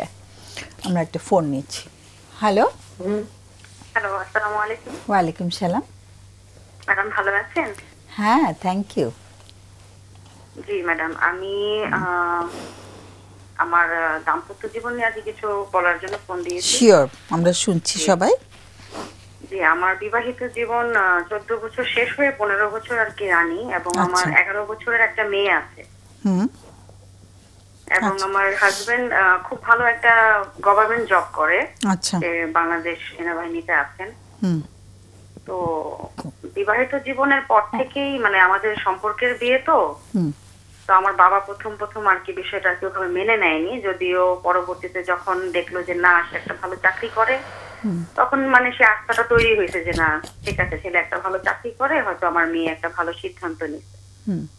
কিন্তু পরবর্তীতে দেখা গেছে যে সে এত উগ্র মেজাজের, মানে সবসময় আমাকে মারধর করতো, সবসময় তার মধ্যে একটা উগ্র মেজাজ কাজ করতো, তার সাথে স্বাভাবিকভাবে কোনো কথা বলা যাইতো না, এবং সে বেশিরভাগ সময়টাই ফোনে কাটাতো, মানে যখনই সে ছুটিতে আসতো তখনই সবসময় সে ফোন নিয়ে খুব ব্যস্ত থাকতো। এবং বাহিরে যদি আমাদের খুব কম যাওয়া হয়, মানে বাহিরে গেলেও দেখা যেত যে সে বাহিরের পরিবেশের সাথে আর কি বেশি অ্যাটাচ, মানে কি হচ্ছে না হচ্ছে মানুষকে ফলো করা, মানে স্ত্রী পাশে বা ওই জিনিসটাকে চিন্তা করে যে আছে না যে কিছু, মানে তার মধ্যে সংযত ব্যাপারটা আর কি কখনোই ছিল না, মানে মানুষকে ফলো করাটা যদি একটু বিশেষ করে মেয়ে। জি জি, মানে সে ওয়াইফের সামনে একটা বাহিরের মেয়েদের প্রতি তার যে দৃষ্টিকোণ সবকিছু মানে একটু অন্যরকম ছিল। তো এগুলো নিয়ে আমাদের মধ্যে অনেক মনোমালিন্য হতো, এবং বিষয়টা অনেক মানে টর্চার লেভেলটা এত বেড়ে যায় যে সে যখনই আসতো 1 সপ্তাহ ছুটি বা 10 দিনের ছুটিতে আসতো, মানে মারধরি করতো বেশি, তার সাথে কোনো কথা বলা যেত না। তো আমি মানে তোমাদের তো সম্পর্কের বিয়ে বললে না? জি, আমাদের সম্পর্কের বিয়ে, এবং আমি আমার বাবার বাড়িতেই থাকি, আমি বর্তমানেও ওখানেই আমার বাবার বাড়িতেই আছি। আমার বাবা 2020-এ করোনায় মারা গেছেন। তো উনি যখন জীবিত ছিল তখন এই সমস্যাগুলো ওনার কাছেই বলা হইতো এবং উনি বিষয়গুলো সমাধান করতো। বাবা সমাধান করতেন? জি, উনি সমাধান করতেন বলতে তাকে ডেকে তাকে বুঝিয়ে, হ্যাঁ কেন তুমি আমার মেয়েকে মারধর করো, বা কেন তোমরা তো জেনে শুনে বিয়ে করছো, সে আমার মেয়ে শিক্ষিত, তুমি একটা ভালো চাকরি করতেছো, কি সমস্যা, কোথায় সমস্যা। তার আচ্ছা, তোমাদের কতদিনের সম্পর্কের পর বিয়ে? জি, আমাদের সম্পর্কের বয়স ছিল 5 বছর। 5 বছর, আচ্ছা ওকে। 5 বছর সম্পর্ক করে তারপর বিয়ে করলে, তো ওই 5 বছরে তুমি তার মধ্যে এই ধরনের উপসর্গগুলো দেখোনি? না ম্যাডাম, আমি দেখিনি বলতে তখনও সে স্টিল গভর্নমেন্ট জবেই ছিল, এই কারণে তার আসা যাওয়া বা ওইভাবে যে একটা কানেক্টেড, তোমাদের একসঙ্গে সময় কাটানোটা কম হয়েছে? না না, খুবই কম। জি ওকে, হ্যাঁ তুমি কোথায় যেন ছিলে বলো, ওখান থেকে বলতে থাকো। আমি এখন ম্যাডাম সে মিশন থেকে 1 বছর মিশনে, মানে মিশন থেকে 1 বছর ছুটি কাটে, মানে ওখানে কি বলে এটাকে, মানে সে ওখান থেকে ডিউটি করে আসছে 1 বছর পরে, আপনার এই জুন মাসের 29 তারিখে, মানে 1 বছর সে মিশনে ছিল। তো ওখান থেকে আসার পর সে মাত্র 9 দিন আমার বাসায় ছিল। আমার বাসা বলতে আমি যেহেতু আমার বাবার বাড়িতে থাকি আর আমার শ্বশুর বাড়ি দূরে থাকার কারণে সে আমার বাবার বাড়িতেই সবসময় রয়েছে আর কি। মানে আমাদের বিবাহিত জীবনের 15 বছর সে এখানেই ছিল। কোথায় ছিল 15 বছর? আমার বাবার বাড়িতে। আচ্ছা, ছিল মানে আসা যাওয়ার মধ্যে ছিল আর কি, তাই তো? আসা যাওয়া বলতে তার যখনই ছুটি হতো সে এখানেই এসে থাকতো। আর বাকি সময়টা তার কর্মক্ষেত্রে থাকতো? কর্মক্ষেত্রে থাকতো, জি। আমি বাবার বাড়িতে আলাদা ফ্ল্যাটে আর কি থাকি, আলাদা বাসা আমার। আচ্ছা, তো মানে তোমার আর আলাদা করে হাজবেন্ডের সাথে সংসার করা হয়নি? না, আলাদা করে অন্য কোথাও থাকা হয়নি। আমি এখানেই আলাদা, আমার বাবা আর কি একটা ফ্লোরে আমাকে একটা ফ্ল্যাট আর কি থাকার জন্য দিয়েছেন। মানে হয় না যে দুজনের একটা সংসার দিনের পর দিন ওই একটা আমাদের দুজনের দাম্পত্য জীবন একই জায়গায় চলছে, এরকম অভিজ্ঞতাটা কম হয়েছে তোমার জীবনে, তাই তো? জি জি, মানে তার আসা যাওয়া বা সময়টা ওইভাবে কাটানো বা সবকিছুই মানে অনেক কম। আর সে যখনই ছুটি আসতো বেশিরভাগ সমস্যাটাই মানে বেশি সমস্যাই হতো আর কি। এখন যে সমস্যাটা ম্যাডাম, সেটা হচ্ছে সে আগে যা করেছে আমার বাবা জীবিত ছিল তখন সেই বিষয়গুলো হ্যান্ডেল করতো। বাবা মারা গেছে প্রায় 4 বছর প্লাস। তো আচ্ছা, একটু যদি আমাকে বলো যে বাবা একটা রোল প্লে করতেন, বাবা ওকে বুঝালে ও বুঝতো, তখনকার মতো সমস্যাটা মিটে যেত? হ্যাঁ, সে তখন ইনস্ট্যান্ট বুঝতে পারতো, কিন্তু যখন আবার সে যেই হয়ে যেত। তো আমার বাবার কথা ছিল যে সামাজিকতার বলে, মানে বুঝেন তো ম্যাডাম, একটা এলাকায় বসবাস করতে গেলে সমাজে 10টা মানুষের কথা চিন্তা করতে হয়। তারা মানে চিন্তা করতো যে হ্যাঁ আমার মেয়ের সংসারটা ভাঙবে, এলাকার মানুষ কি বলবে, আমি মানুষজনের কাছে কিভাবে মুখ দেখাবো, আর তোমরা নিজেরা বিয়ে করছো, এই পার্সপেক্টিভ গুলো তো থাকেই। মানে এগুলো তো প্রতিটা প্যারেন্টস এর মধ্যেই মনে হয় আছে যে না আমার মেয়ে তার সংসারটা কেন ভাঙবে। আর একটা মেয়ে কখনোই তো চায় না যে তার সংসারটা ভেঙে যাক। এবং আমিও ম্যাডাম সেই চেষ্টাটাই সবসময় করে আসছি, যেহেতু সে একটা গভর্নমেন্ট জব করে, সে যখন ছুটিতে আসে তার কি পছন্দ কি অপছন্দ, সে কি খেতে চায়, মানে ওই বিষয়গুলো আমি সবসময় প্রায়োরিটি দেওয়ার চেষ্টা করছি। এবং আমার বেশি প্রায়োরিটি দিয়ে দিয়েছো মনে হয়।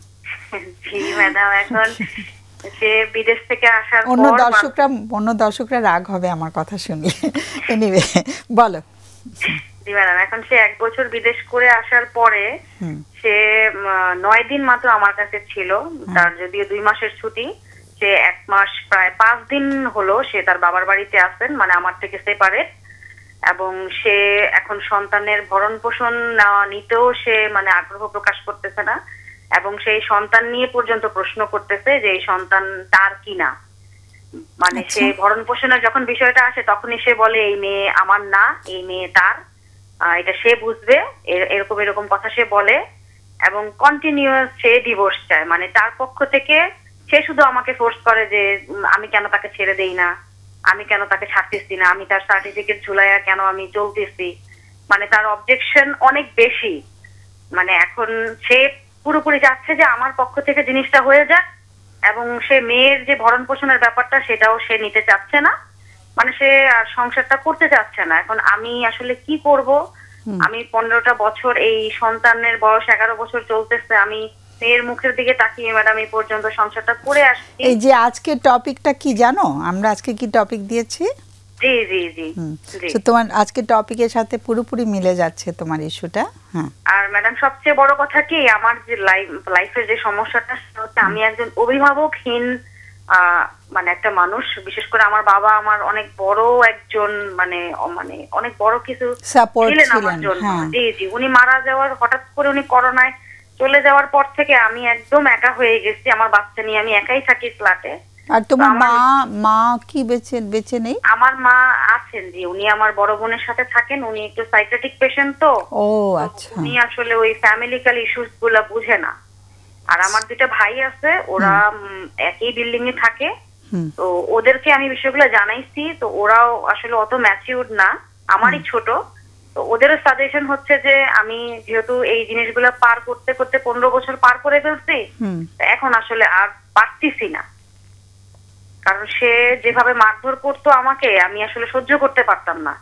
আর আমার সন্তান এই জিনিসগুলো দেখে দেখে বড় হতে হতে ওর মেন্টালিটি অনেক নষ্ট হয়ে যাচ্ছে, অলরেডি এফেক্টেড হয়ে গেছে। হ্যাঁ, সো আমরা যেটা আজকে আমরা টপিক দিয়েছি যে সন্তানদের আসলে কোনো উপকার করছে কিনা, আমরা জোর করে যে বিয়েটাকে, ও খুব উগ্র মেজাজের হয়ে যাচ্ছে। আমি ওর বাবার প্রতিচ্ছবিগুলো ওর মধ্যে দেখতে পাচ্ছি। তুমি কি কখনো সেটা বলেও দিচ্ছ তুই তোর বাবার মতন হয়েছিস? না, আমি সেটা বলি না, কিন্তু যখন সে একটু মেজাজ দেখায় তখন আমি এতটুকু বলি যে হ্যাঁ হয়তো বা তুমি সেটা তোমার বাবার কাছ থেকে শিখতেছো বাবা, কিন্তু না এটা আসলে ঠিক না, তুমি তো মায়ের সাথে সময়টা বেশি কাটাইছো। যেমন ও জন্মের পর থেকে ও আমার কাছেই বড় হয়েছে, দেখা গেছে আমার সংসার জীবনের থেকে আমি ওর সাথে বেশি সময় কাটাইছি। এই কথাটা একদম বন্ধ করে দাও। হ্যাঁ, এই কথাটা একদম বলো না ওকে যে বাবার কাছ থেকে শিখেছো। হ্যাঁ, কিন্তু তুমি যেটা বললে যে সাইকিয়াট্রিক পেশেন্ট ছিলেন মার আছেন এখনো, মানে মার ডায়াগনোসিসটা কি বলো তো? মানে উনি সাইকিয়াট্রিক পেশেন্ট বলতে এটা অনেক পুরনো ইতিহাস, তো মানে আমার বড় বোনের জন্মের পর থেকে উনি প্রায় 30 ইয়ার্স প্লাস হবে উনি। না ইতিহাসটা পুরনো হোক, কিন্তু ডায়াগনোসিসটা কি জানো যে মার কি হয়েছে? মানে কোন সাইকিয়াট্রিক ইলনেস ওনার আছে আর কি? মানে ওনার অনেক সমস্যা, উনি সারা রাত ঘুমাতে পারে না, ওনার ওষুধের উপর। আমি ডায়াগনোসিসটা শুনতে চাচ্ছি, ওনার বিহেভিয়ারটা দরকার নেই। কোনো ডায়াগনোসিস কি হয়েছে তোমার মায়ের? জি না। আচ্ছা, ওকে।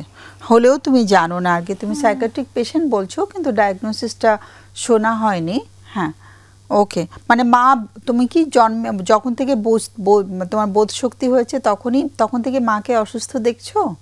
অসুস্থ দেখতেছি বলতে ম্যাডাম জি, ওনার মধ্যে ওই বোধ শক্তিটা নাই বা ওই বুঝার ক্ষমতাটা নাই যে আমার সন্তানদের মধ্যে একটা সমস্যা বা আমার ফ্যামিলিক্যাল একটা ইস্যু চলতেছে, বা ওই বিষয়গুলো বুঝার যে একটা পাওয়ার ওটা ওনার মধ্যে নাই। মানে উনি এখন একেবারে বাবা হারানোর পর, মানে আমার বাবা মারা যাওয়ার পর থেকে মানে উনি হঠাৎ করেও তো মানে ওনার জায়গাটা থেকে উনি একজন সঙ্গী হারাইছে, সেখান থেকে উনি তো একসঙ্গে ছিলেন না, উনি তো আলাদা থাকতেন, বোনের কাছে থাকতেন, তাই না? বোনের কাছে বাবা মারা যাওয়ার পরে যে উঠেছেন।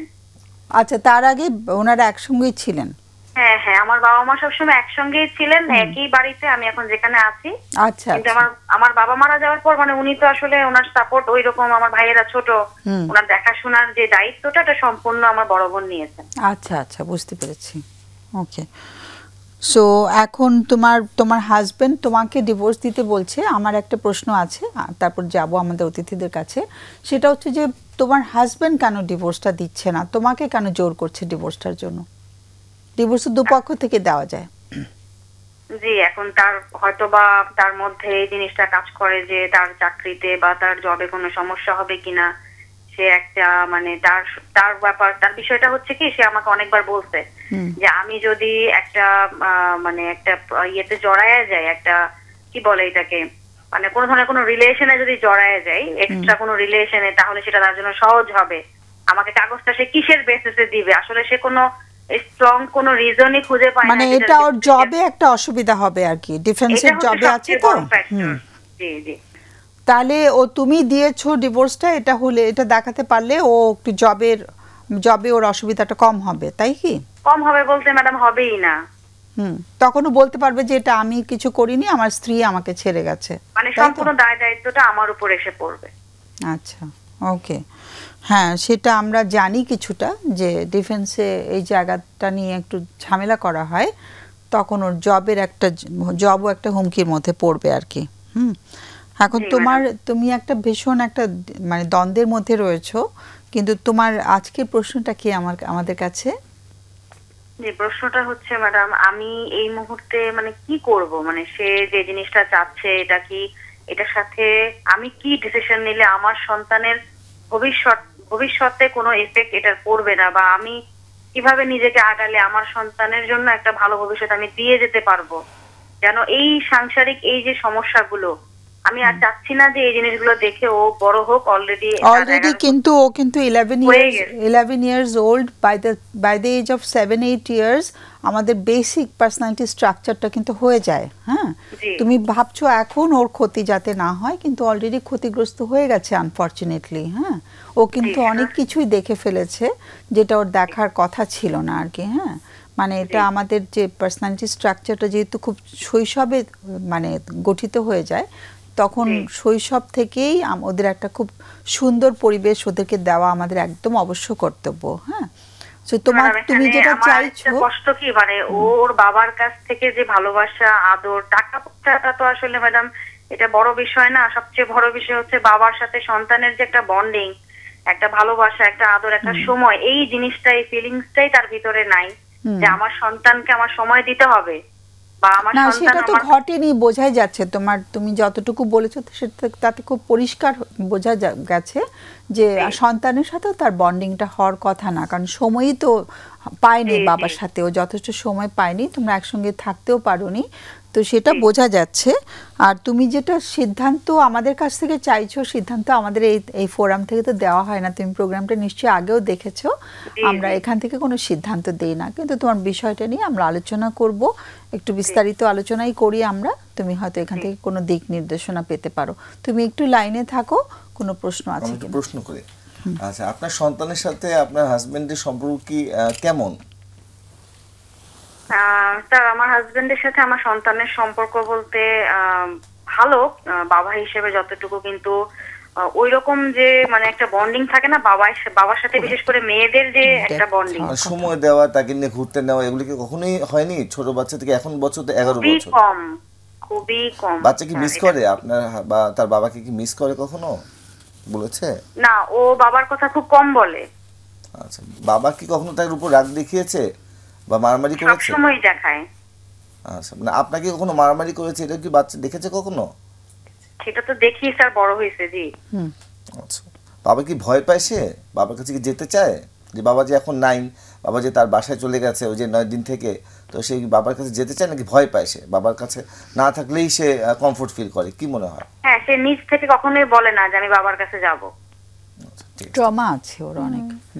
আচ্ছা, আমার আপা আপনার কাছে প্রশ্ন ছিল যে আপনি কি কোনো ধরনের কাজের সাথে সংযুক্ত আছেন, মানে কোনো কাজ করছেন বা আপনার? না ম্যাডাম, আমি হাউসওয়াইফ, আমি গ্র্যাজুয়েশন কমপ্লিট করেছি কিন্তু কোনো জব করি না। আচ্ছা, ঠিক আছে। কখনো করার কথা ভেবেছিলে কখনো?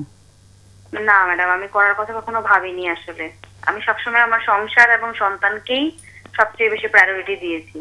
তাহলে এই মুহূর্তে আপা আপনার পরিবার, মানে আপনি আপনার মেয়ের অর্থনৈতিক, জি জি, অর্থনৈতিক সাপোর্টটা পুরোপুরি আমার বাবার যে সাইড থেকে আমি সেভাবেই তাকে আর কি করছি আর কি। হ্যাঁ, মানে তোমার বাবার পরিবার মানে সচ্ছল পরিবার আর কি, যেটা বোঝা যাচ্ছে। জি জি, আলহামদুলিল্লাহ বাবার পরিবার থেকে আলহামদুলিল্লাহ যতটুকু পেয়েছি ওটা দিয়ে আলহামদুলিল্লাহ চলছে। সেটাই, ঠিক আছে। ওকে, আমরা আলোচনা করি। অনেক অনেক ধন্যবাদ ফোন করার জন্য আমাদেরকে। ম্যাডাম, আপনাকেও অনেক ধন্যবাদ। Thank you so much. হ্যাঁ, আগে বলবে? ঠিক আছে আপা, অনেক ধন্যবাদ আপা। আপনি ভীষণ একটা অন্তর্দ্বন্দ্বের মধ্যে আছেন যে সম্পর্কটা কি আপনি একতরফা, আগেই বলে নিচ্ছে, আমার কাছে যেটা মনে হয়েছে সম্পর্কটা অনেকটাই একতরফা। তো একতরফা আপনি চেষ্টা করে যাচ্ছেন সম্পর্কটা টিকিয়ে রাখতে, কিন্তু একটু ভেবে দেখেন আসলে কি ভেবে আপনি সম্পর্কটা টিকিয়ে রাখতে চাইছেন। যে সন্তানকে একটা খুব ভালো একটা ভবিষ্যৎ দেওয়ার জন্য সেটা আসলে কতটুকু বাস্তবসম্মত হবে বলে মনে হচ্ছে, যেখানে সন্তানের সাথে বাবার তেমন একটা কোনো উষ্ণতার সম্পর্কই গড়ে ওঠেনি। এবং একটা যেটা আমার কাছে খুব মর্মান্তিক লেগেছে শুনতে, বাবা আসলে ডিজোন করছে এবং ভীষণ রকমের একটা মিসট্রাস্ট তৈরি হয়েছে যে সন্তানটি বাচ্চাটা আমার না। তো এই সন্তানটি যখন আসলে এই জায়গাটা বা এই মেসেজটা যদি শুনে থাকে কখনো, তাহলে ভেতর থেকে ওর ভেতরে অসম্ভব রকমের একটা শেম তৈরি হবে এবং এই শেমটা তাকে কিন্তু পরবর্তীতে নানান রকম মানসিক দ্বন্দ্বের ভেতরে, পীড়ার ভেতরে তাকে, ওই পীড়াটা তাকে এক্সপিরিয়েন্স করবে। ওই পীড়াটা তাকে অনেক ক্রনিক বিভিন্ন ধরনের অ্যাংজাইটি, ডিপ্রেশন, এগুলো তার মধ্যে তৈরি হওয়ার সম্ভাবনা আছে। তো আপনি একটু ভেবে দেখেন আপা যে আসলে কি ভেবে সম্পর্কটাতে আপনি এতটা এফোর্ট দিতে চাইছেন, এটা আপনি একটু ভাববেন। এবং আরেকটু ভাববেন যে এই মুহূর্তে এতদিন ধরে যখন আপনি সন্তানের সাথেই ছিলেন, তখন সন্তানের সাথে আপনার সম্পর্কটাকে আরও কিভাবে ডেভেলপ করা যায়, এবং ও যখন ভীষণ রকমের একটা যেহেতু অস্থিরতার মধ্যে দিয়ে বড় হয়েছে, ও দেখেছে অনেক ফিজিক্যাল ভায়োলেন্স, সেখানে ওকে কিভাবে আসলে একটু আলাদা করে সাপোর্ট দেওয়া যায়, এটার জন্য প্রয়োজন হলে ওকে আলাদা করে কোনো চাইল্ড সাইকোলজিস্ট। আমরা আলোচনায় করি, তুমি তো প্রশ্ন করবে শুধু। হ্যাঁ, না আমার প্রশ্ন শেষ, আমি আলোচনায় করছিলাম। মানে এখনো তো কানেকশনে আছে? হ্যাঁ, তুমি আছো এখনো? আচ্ছা, ও ফোনে নেই, তাহলে আমরা আলোচনা করি। আচ্ছা, ঠিক আছে। তো আমি যেটা বলছিলাম, ওনার সন্তানটিকে উনি কোনো চাইল্ড সাইকোলজিস্টের কাছে নিয়ে যেতে পারে। হয়তো ওর ভেতরে অনেক রকমের অ্যাঙ্গার কাজ করছে, অনেক রকমের ট্রমা কাজ করছে, কারণ ও ছোটবেলা থেকেই ভায়োলেন্সগুলো দেখে দেখে বড় হয়েছে। এবং ও কি চাইছে, এই সম্পর্কটাকে ও কোন অবস্থান থেকে দেখছে, ওর জায়গাটাও একটু জানার চেষ্টা করা মায়ের কোনো সিদ্ধান্তে আসার আগে। এবং মা যেন নিজেকে আস্তে আস্তে একটু করে প্রস্তুত করে, উনি যেটাই চিন্তা করছে নিজেকে যেন একটু প্রস্তুত করে সামনের দিনগুলো উনি কিভাবে উনি কাটাবে। এবং এটার জন্য উনি চাইলে ছোটখাটো কোনো একটা কাজে উনি যুক্ত হতে পারে, এবং উনি ওনার শখের পরিচর্যাগুলো করতে পারে। নিজেকে আসলে কিভাবে উনি ভালো রাখতে পারে সেই চেষ্টাটাই মূলত উনি করতে পারে। এবং এটার জন্য অবশ্যই কোনো প্রফেশনালের হেল্প নিতে হয়। আরো কোনো পার্টনারের কথাও চিন্তা করতে পারে, কারণ ও তো আসলে পার্টনারশিপটা ফিলও করে নাই। বিয়ের সম্পর্কের মধ্য থেকে আমরা যেটা পাই, ও কিন্তু বিন্দু মাত্র সেটা পায়নি। এবং ওই যে শুরুতে উনি যেটা বলেছে, ওই যে পার্টনার তাকে কেয়ার করবে, পার্টনার তাকে সাপোর্ট দিবে, পার্টনার তাকে আন্ডারস্ট্যান্ড করবে, ওইটাই শুরু থেকে হয়নি না। হ্যাঁ, একদমই উনি খুবই একটা হিউমিলিয়েশনের মধ্যে এই 14টা বছর প্লাস আগের 5 বছর, এই 20টা বছর উনি এই হিউমিলিয়েশনের মধ্যে, এই বঞ্চনার ভেতরে ওনার সম্পর্কটা গিয়েছে। এবং আমি বলবো যে আপনাকে একটা সিদ্ধান্তে আসতে হবে, যত দ্রুত সম্ভব কোনো একজন সাইকোলজিস্টের সাথে বসে আপনি একটা জায়গায় একটু সিদ্ধান্তে এসে তারপর আপনি নিজেকে প্রস্তুত করেন। Thank you madam.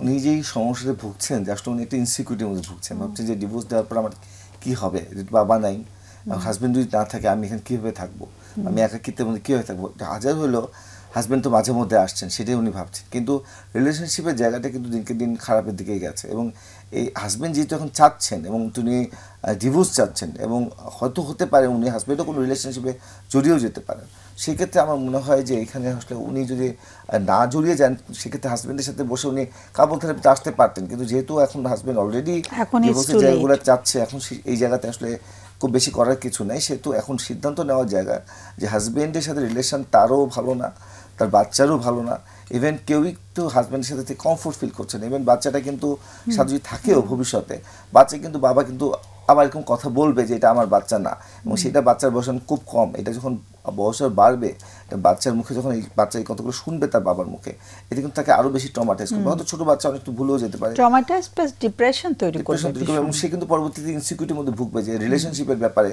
ভবিষ্যতে বিয়ের ব্যাপারে, মানে ওর আত্মমর্যাদা বোধের মধ্যে একটা ধাক্কা আসবে, ভীষণ রকমের ওর এক্সিস্টেন্সটাকেই আসলে ডিনাই করা হয় একদম।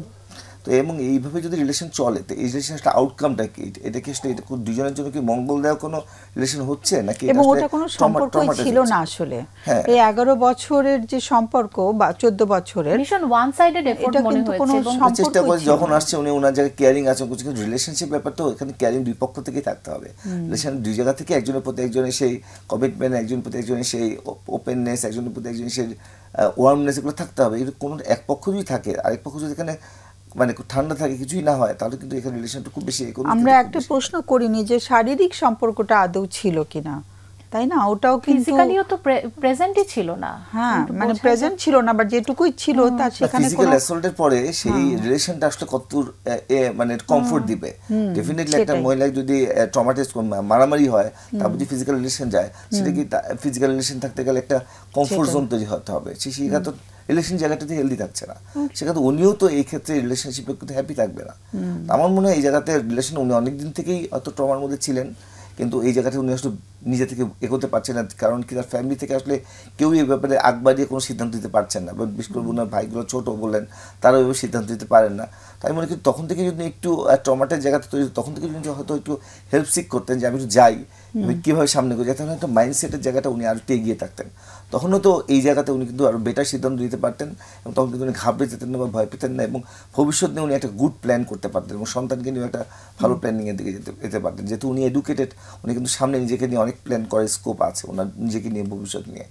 এবং যেহেতু উনি রিলেশনশিপের জায়গাটা এখন প্রবলেমেটিক, তো আমি মনে করি এখানে কিন্তু উনি অনেক ক্ষেত্রে নিজেকে হেল্প করতে পারতেন। আমার মনে হচ্ছে বাবা মারা যাওয়ার পরে উনি ভীষণ একটা অসহায় বোধ করছে, মনে হচ্ছে একটা সাপোর্টের ভীষণ অভাব, যে একটা মানসিক সাপোর্ট যদি উনি কারো কাছ থেকে পায় ওনার জন্য হয়তো বা সিদ্ধান্ত নেওয়াটা একটু সহজ হতে পারে। সেটাই, খুবই মানে কষ্টের মধ্যে পড়ে গেছে। আমরা একটা ফোন নিচ্ছি। হ্যালো। হ্যালো, আসসালামু আলাইকুম। ওয়ালাইকুম সালাম। জি, ভালো আছেন? হ্যাঁ, থ্যাংক ইউ। বলো। তো আমি ফার্স্টে শুরু করতেছি আমার এইজ বলে, যে আমার এইজ 19 বছর। 19 বছর? জি, বাচ্চা মানুষ তো। আর আমরা 2 ভাই 2 বোন। তো আমি, আমার বড় ভাই আমার 5 বছরের বড়, তারপর আমি, আর আমার 8 বছরের ছোট আমার ছোট ভাই, আর আমার 9 বছরের ছোট আমার ছোট বোন। তো মানে আমার ভাই, ছোট ভাই হওয়ার আগ পর্যন্ত একটা বাচ্চাকে মা বাবার ভালোবাসা পেয়ে যেরকম বড় হয়, সেই রকমটাই আমি বড় হয়েছি আর কি। মানে তুমি কত নাম্বার সন্তান? আমি 3 নম্বর। না না, সেকেন্ড। হ্যাঁ, আমি 2 নাম্বার সন্তান। 2 নাম্বার। আচ্ছা, তোমরা ভাই বোন হচ্ছে? আমরা 4 ভাই। 4 ভাই বোন, তার মধ্যে তুমি সেকেন্ড বর্ন। জি। আর তোমার বড় কি বোন না ভাই? না, ভাই। বড় ভাই আমার 5 বছরের বড়। আচ্ছা, তারপরে তুমি বোন, তারপরে ভাই, তারপর ভাই, তারপরে আমার বোন। আচ্ছা, ওকে, মানে ভাই বোন আবার ভাই আবার বোন এরকম। আচ্ছা। তো আমার 8 বছরের পরে আমার ছোট ভাই হয় আর কি। আচ্ছা আচ্ছা। তো 8 বছর আমি মানে আমার বাবার মার মানে একদম বেবি বলতে গেলে এরকমটা মানে বড় হয়েছে। খুব ভালোবাসা, স্নেহ, মানে যেরকমটা মানে করা উচিত ঠিক ওই রকম। তোমার বড় ভাইয়ের সাথে তোমার এজ গ্যাপ কত? 5 বছর। 5 বছর, মানে তুমি 5 বছর পরে হতে বড় ভাইও তখন একটু বড় হয়েছে, কাজে তুমি পুরো অ্যাটেনশন পেয়েছো আর কি। তো আমার ছোট ভাই হওয়ার পর আমার মানে মায়ের আমার প্রতি যে একটা ভালোবাসা যে আগে ছিল ওইটা একটু কমে যায়। আচ্ছা। আর রেসপন্সিবিলিটি চলে আসছে একটা ছোট বাচ্চার। তো আমি ওইটা আসলে আমার মধ্যে ওটা কাজ করে নাই যে মায়ের থেকে আমার দূরত্ব বেড়ে গেছে বা ওরকম কিছু আমার মধ্যে ওই সময় কাজ করে না। আমিও এক্সাইটেড ছিলাম আমার ছোট ভাইয়ের জন্য। তো আর আমার বাবার বলতে গেলে সব থেকে আমাদের 4 ভাই বোনের মধ্যে আমার তো বেশি ভালোবাসা মানে আমার বাবার আমার প্রতি বেশি মানে ওনার কেয়ার করা। তো যাই হোক, আমার ভাইয়ের 1 বছর পরে আমার ছোট বোন আরেকটা হয়। তো ছোট বোন হওয়ার পর আমার মায়ের টোটালি আমার প্রতি যে একটা কেয়ার ওটা চলে যায় একদম টোটালি। ওই জাস্ট ওনার রেসপন্সিবিলিটি খাওয়ানো পড়ানো এইটাই। তা আমার এটা ম্যাটার করে নাই, কারণ আমার বাবার যে কেয়ারটা আমি পাচ্ছিলাম, তো ওইটা আমার মায়ের ওইটা আমার মানে কোনো রকমই বদার করে নাই আমার। তো যখন আমার বয়স মানে আমার ছোট বোনের বয়স 1 বছর হলো, তখন আমার বাবা হঠাৎ করে মারা যায়। তো বাবার মারা যাওয়ার পর পুরোটা মানে উল্টে গেল আমার লাইফ। তো মায়ের কোন রকমের স্নেহ ভালোবাসা ওই সময় একদমই পাইনি। আচ্ছা, সরি, কবে মারা গেছেন বাবা? বাবা মারা গেছেন 2015 এরকম মেবি। মানে আমার যখন বয়স 10 বছর তখন মারা। আচ্ছা, কি হয়েছিল? হঠাৎ করেই জ্বর উঠে হঠাৎ করেই মারা যায়। মানে কোনো দীর্ঘদিন ভুগে মারা যাননি আর কি? না না না, হঠাৎ করেই মারা। তখন তোমার বয়স 10? জি। আচ্ছা। তো যখন উনি মারা যান, তো আমার মায়ের যেটা কেয়ার করা আমার প্রতি ওইটা ওনার তো নাই, ওই সময় তো চলেই গেছে অলরেডি। তো যখন বাবার কাছে আমি আদরটা পাচ্ছিলাম, ওই সময় তো বাবাও চলে গেছেন, তো আমি পুরো একা হয়ে গেছি। তো আমার যখন মনে হলো যে আমার আর কেউ নাই বা এরকমটা, তো যাই হোক আমার ওই সময় আমার মানে একটু এতিম এতিম লাগছিল আর কি, তাই তো? পুরোটাই। তো ওই সময় আমার মায়ের সাইড থেকে ফ্যামিলি মেম্বার ঢুকে গেলেন, ধরেন আমার নানি ঢুকে গেলেন আমাদের ফ্যামিলিতে।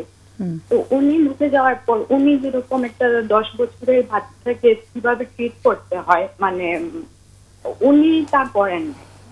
উনি মানসিক ভাবে কিরকম টর্চার করা যায় একটা বাচ্চাকে, ওই রকমটা উনি শুরু করলেন। যে মারলেও করে না, মানে কথা বলে যে বাসার কাজ করো, এই করো, সেই করো, রান্না করছো, মানে রান্না বান্নার কি 10 বছরের বাচ্চা কিভাবে, মানে এইরকমটা উনি শুরু করলেন। তো খাবার নিয়ে কথা বলা বা ছোট ছোট জিনিস নিয়ে ওনার শুরু হলো কথা বলা। কিন্তু আমার মা ওই সময়টা পুরোটাই উনি চুপ, মানে উনি কোনো কিছুই বলতেন। উনিও দেখতেছেন যে উনি ওনার মা টর্চার করতেছেন আমার উপর, উনি কোনো সময় কোনো কথাই বলেন নাই, কারণ ওনারই মা তো কিছু বলেন নাই, মানে একটু প্রশ্রয়ের চোখে দেখেছেন আর কি। জি জি। তো উনি টর্চার করা প্লাস আমার বড় ভাইয়ের অনেক কথা বলে, মানে সারা ফ্যামিলি সবাই বলতে গেলে আমার উপর মানে কোনো কিছুই হলেই মানে সব দোষী যেন আমার। তো যাই হোক, ওগুলো আমার কাছে খুব, আমি এগুলো দেখতে দেখতে খুব বেশি এগ্রেসিভ হয়ে গেলাম। তো একটা সময় দেখলাম যে আমার ছোট বোন এত ভালোবাসা পাচ্ছে, আমার ছোট ভাই ভালোবাসা পাচ্ছে, আমার বড় ভাই তো আমার মা কেয়ার করা, বাবার পরে যে বাবা যে মারা গেছেন তো ওনার বড় ছেলে, তো মানে আমি কোনো দিকেই যেন আমি আর নাই। হ্যাঁ, তো যাই হোক তোমার অস্তিত্বটা কেমন যেন বিলীন হয়ে গেল আর কি। একদম। তো আমার যখন 12 এরকম বয়স, তো আমার নানি কেন জানি না উনি বারবার আমার বিয়ের কথা বলছে। হ্যাঁ, একটু বড় হয়ে গেলে বিয়ে দিয়ে দিবা সেইরকম। তো ওইটা আমার হার্ট করতো যে আমি, বাবা আমার স্বপ্ন দেখেছেন ডক্টর হবো বা এই হবো, তো বললাম এটাই কি লাইফ আমার। আচ্ছা, তোমাকে না একটু তাড়াতাড়ি বলতে হবে, আমাদের সময় ফুরিয়ে আসছে, তো একটু তাড়াতাড়ি বলে ফেলো, আমাদের অতিথিদের প্রশ্ন থাকতে পারে, তো আমাদের সময় আর পরের দিকে আর পাই না আমরা বেশি। হ্যাঁ, তো যাই হোক, এটা আমাকে মানে শুরু করলাম আমি। তো পরে আমি ভাবলাম যে এরকম যদি আমি লাভই না পাই, কোনো কেয়ারই না পাই, তাহলে মাকে আমি আরো মানে মানে মানে মার সঙ্গে যাতে আমি একটু খারাপ ব্যবহার করে যাতে মার কাছে আমি অ্যাটেনশনটা পাই। হ্যাঁ, তো আমি চিল্লা ফাল্লা এরকম যা করা যায় মায়ের কাছে যেমন অ্যাটেনশন নেওয়া যায়, তো ওরকমটা স্টার্ট করলাম। তো মা দেখলাম যে হ্যাঁ আমার দিকে একটু কেয়ার করা শুরু করছেন বা টেনশন দেওয়া শুরু করছেন, তো ওরকমটা হলো। কিন্তু আমি যে ইচ্ছা করে করছি তাও কিন্তু না, মানে আমার মধ্যে ওগুলা কাজ করতো, আগের জিনিস কাজ করতো, ওগুলা ইচ্ছা করে কিন্তু আমি করছি না, আমার মধ্যে এরকমটাই চলে আসছিল। তো যাই হোক, এইরকম করতে করতে যখন আমার বয়স 15 বছর 15+ হলো, তখন আমার পৌঁছিনে একটা ছেলের সঙ্গে দেখা। হ্যাঁ, আচ্ছা তুমি একটু দ্রুত বলো, একটা সম্পর্কে ঢুকলে তুমি তখন, তাই তো? একটা সম্পর্কে ঢুকলাম বলতে ওর মানে ওর কেয়ার দেখেই আমি সম্পর্কে আসলে ঢুকলাম। তো কেয়ার ঢুকতে পরে দেখলাম যে ওর মানে আমাদের ফ্যামিলিটা প্রভাবশালী, বাট ওর ফ্যামিলিটা মানে পুরো গ্রামের দিকে, বা ওর সঙ্গে আমার কোনো কিছুই আর কি ম্যাচ হয় না।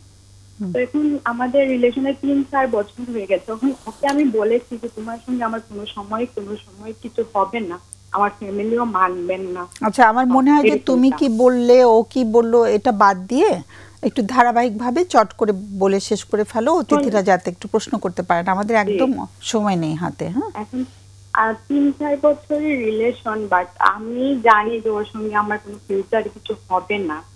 আর ও জানলে ও মানে ওর মধ্যে এটাই যে আমি চাইলেই হবে, বাট আমার এইটাই মনের মধ্যে যে ফিউচার যদি আমি ওর সঙ্গে রিলেশন মানে একটা বিয়ে যদি করিও, ওই মানে সংসারটাও টিকবে না এরকমটা। কারণ আমি যা যা আমার ফ্যামিলির মধ্যে পেয়েছি, ওর তো পরিবারে গেলে আমি ওটা পাবো না, কোনো সময় আমি হ্যাপি হব না।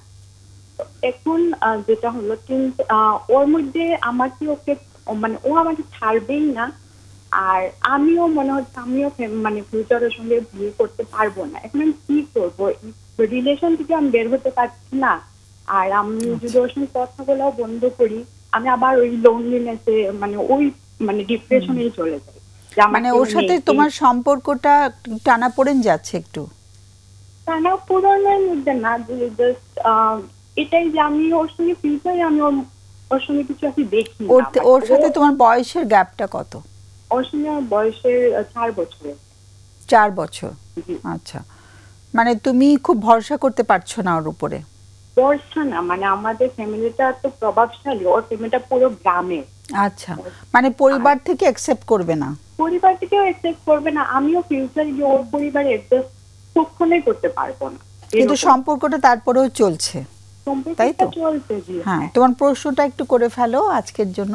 এখন আমার প্রশ্নটা এটাই যে ওর সঙ্গে আমি রিলেশন মানে বিয়ে পর্যন্ত আমি যেতেও পারবো না, আর মানে প্রশ্নটা করে ফেলো।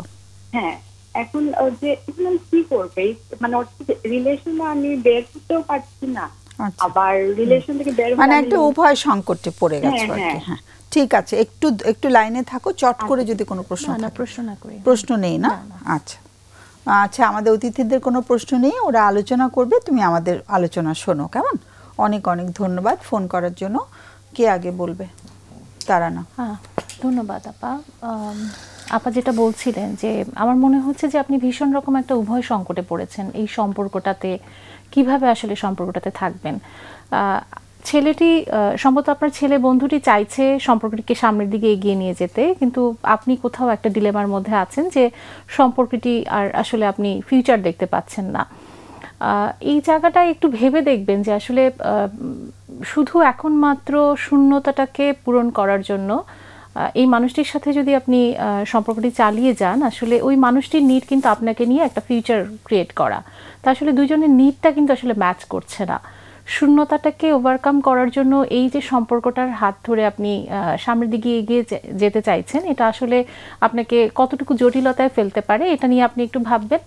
এবং আরও আপা আমার যেটা মনে হয়েছে যে এই যে বাবার হঠাৎ করে বাবার চলে যাওয়াটা, বাবার মৃত্যুটার কষ্টটা কিন্তু এখনও ওনার ভেতরে আছে, সেই জায়গা থেকে ওই শূন্যতাটা ওনার ভীষণভাবে তৈরি হয়েছে। এবং পরবর্তীতে মায়ের কাছ থেকে ওই অ্যাটেনশনটা না পাওয়া, এবং তারপরে নানির যে নানি আবার চলে আসা, নানি আবার ভিন্নভাবে এক ধরনের একটা প্রভাব বিস্তার করা, এবং নানি ভীষণভাবে একটা হয়তো অবচেতনভাবেই হয়তো নানি কিছু অ্যাবিউসিভ কিছু আচরণ করেছে, যেটা মনের ভেতরে খুব গভীরভাবে হয়তো কষ্ট দিয়েছে। সেই কষ্টগুলো থেকে ভোলার জন্য হয়তো বা উনি এই মুহূর্তে এই সম্পর্কটাতে জড়িয়ে গেছেন, কিন্তু আসলে একটা ভোলার জন্য ঠিক অনেক সময় হয় না, একাকিত্ব কাজ করছে, শূন্যতা কাজ করে, কিছু ভালো লাগার জন্যই হাতটা বাড়ায়, তখন মনে হাতটা ধরি একটু সময়টা কাটায়, একটু তো অ্যাটেনশন পাচ্ছি।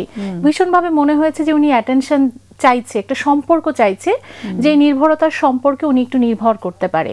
কিন্তু আসলে একটু ভেবে দেখতে হবে এটা আসলে কতটুকু এই মুহূর্তে ওনার জন্য অ্যাপ্রোপ্রিয়েট হবে। উনি যদি এই মুহূর্তে একটু পড়াশোনার দিকে মনোযোগী হতে পারে, বা উনি যদি কোনো কাজে যুক্ত হতে চায় সে কাজে যুক্ত হতে পারে, বা নিজেকে একটু এই শূন্যতাটা কিভাবে প্রসেস করতে হবে, শূন্যতাটার সাথে কিভাবে থাকতে হবে, কিভাবে নিজেকেও একটু ভালো রাখা যায়, নিজেকেও একটু ভালোবাসা যায়, সেই জায়গাটা ওনার হয়তো কোনো সাইকোলজিস্টের সাথে বসে উনি যদি পরামর্শ করে, সেটা হয়তো ওনাকে হেল্প করবে।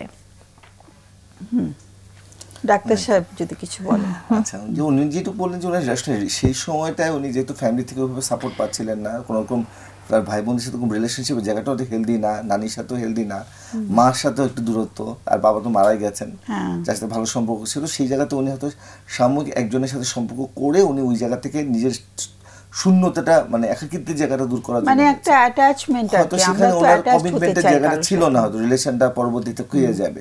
তো একটা পর্যায়ে যখন একটা গেছে, তখন হয়তো রিলেশনশিপের জায়গায় ছেলে একটা এক্সপেকটেশন জায়গা তৈরি হয়েছে, কিন্তু উনি যখন দেখছেন তার ফ্যামিলির সাথে তার অ্যাডজাস্টমেন্টের জায়গাটা এবং ফ্যামিলিতে যে তার অত অ্যাডজাস্টমেন্টটা ভালো হবে না, তখন কিন্তু উনি আর সম্পর্ক করতে চাচ্ছে না। এখন রিলেশনের ব্যাপারে কি, এখন উনি যদি কন্টিনিউ করতে থাকেন দিনকে দিন, তাহলে কিন্তু ওনারও কিন্তু একটা সাইকোলজিক্যাল তার প্রতি ডিপেন্ডেন্স অলরেডি গ্রো করে গেছে। উনি যেটুকু বললেন, তার সাথে কথা না বললে উনি কিন্তু আবার একাকিত্বে পড়ে যান। তাহলে এখন এই ক্ষেত্রে কীভাবে আমি একাকিত্বের জায়গায় হেলদি ওয়েতে আমি একাকিত্বের জায়গায় থাকবো, এবং ক্রিয়েটিভ কাজের কথা বলি আমরা, ক্রিয়েটিভ ইনভলভমেন্ট, গান করা, গান শোনা, বিভিন্ন ধরনের অ্যাক্টিভিটি, বই পড়া, বই লেখা, গল্প লেখা, বিভিন্ন কিছুর মধ্যে উনি অ্যাক্টিভিটি হতে পারে, এবং তার সাথে সাথে ওনার ভালো কিছু বন্ধু বান্ধব তৈরি করতে পারে, যার সাথে ওনার কিন্তু রিলেশনশিপের জায়গাটা হেলদি হতে। এই কথাটা একটু জানলে ভালো হতো, ভালো ফ্রেন্ডস আছে কিনা, কারণ একটু অ্যাটাচড মানে হিউম্যান রিলেশনশিপের খুব দরকার আছে, তো আমরা একা থাকতে পারি না, যতই ক্রিয়েটিভ কাজ করে যাই করি একটা কিন্তু সম্পর্কে মানে কিছু মানুষের সাথে সম্পর্কিত থাকাটা খুব জরুরি। আমরা ওই জায়গাটা ক্লোজ বন্ধু যখন থাকতো তাহলে এখানে রিলেশনশিপ দরকার ছিল না, তার সাথে কিন্তু অনেকগুলো ভেন্টিলেট কথা বলতে, ভালো কথা বলতে পারতো, এবং জায়গাটা উনি কমে যেত। তখন কিন্তু ওই যে ওর এই ছেলের সাথে সম্পর্ক না করুক, না বললে এটা আবার সে মানতে পারছে না, তোমার না বলে সেও কিন্তু সাইকোলজিক্যালি একটু একাকিত্ব বলতে চলে যাচ্ছে, সেক্ষেত্রে উনি কিন্তু দোটানায় পড়ে গেছে। আজকে যদি ফ্রেন্ড সার্কেল থাকতো অ্যাটলিস্ট উনি কিন্তু এই ক্ষেত্রে ওই শূন্যতার জায়গাটা কিন্তু ওইভাবে লাগতো না, সে কিন্তু ফ্রেন্ডের সাথে কিন্তু ওনার একটা অ্যাটাচমেন্ট থাকতো। তো আমার যেটুকু মনে হয় ওনার একটা সোশ্যাল স্কিলের জায়গাটা কিছু ঘাটতি আছে, ছোটবেলা থেকে ওনার ফ্যামিলির বন্ডিংটার জায়গায় সামাজিক দক্ষতাটা সেই কারণে হয়তো উনি পরবর্তীতে এই ফ্রেন্ড জায়গাটা হয়তো এমন হতে পারে, এই রিলেশনশিপের জায়গাটা ছেলের পক্ষ থেকে এসেছিল, এটাও হতে পারে, হয়তো তার মধ্যে রিলেশন জড়িয়েছে, উনি হয়তো একবারে রিলেশনের জায়গায় স্কিলটা হয়তো ওনার মধ্যে ফ্যামিলির কারণে হয়তো তৈরি হয়নি। আর খুব ছোট আমার একটা জিনিস কিন্তু শুনে বয়সে আমার কিন্তু শুনে আপা মনে হয়েছে যে উনি কিন্তু চাইছে না এই সম্পর্কটাতে বিয়ের মতো সম্পর্কটাতে যেতে, এবং একটু প্রেসার ফিল করছে, অ্যাটাচমেন্টটা ছাড়তে পারছে না, জায়গাটাও চিন্তা করে উনি ঘাবড়ে যাচ্ছে। সেই জায়গায় খুব ভালো কোনো সঙ্গ যদি উনি পেত, যেখানে উনি উনার মতো করে অনেক কথা বলতে পারবে, ওনার মতো করে ওই অ্যাটেনশনটা পাবে, হতে পারে কোনো টিচার, হতে পারে হয়তো সেটা তো চট করে সঙ্গ খোঁজা যায় না, তাই না? এগুলো তো অর্গানিক্যালি ঘাটতি থাকে, উনি যদি হেল্প নেয়, সাইকোলজিক্যাল হেল্প নেয়, সোশ্যাল স্কিল জায়গাটাকে ডেভেলপ করা যায়। আচ্ছা, আমাদের এই সফট স্কিল গুলোর জন্য যে আমরা খালি বলি যে হেল্প নাও, কিন্তু এগুলো কিন্তু স্কুলে শেখানোর কথা। আমাদের কোনো স্কুলে কিন্তু সফট স্কিলগুলো বা লাইফ স্কিলগুলো শেখানো হয় না, এত বড় ঘাটতি না, খালি তো বইয়ের পড়া।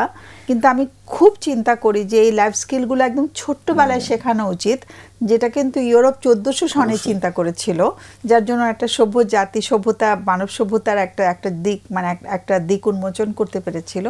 আমাদের কোথাও কিন্তু শেখানো হয় না। আমাদের সমাজে কিন্তু আচ্ছা আপা, শুধু পড়াশোনার দিকে তুমি মনোযোগী হও, ক্লাসের পরেও যদি তুমি এক্সট্রা রিমেডিয়াল ক্লাস করতে পারো সেটা ভালো হবে, কিন্তু ওদের থাকতে হবে এবং শিক্ষকদেরকে ওইভাবে প্রশিক্ষণ দিতে হবে।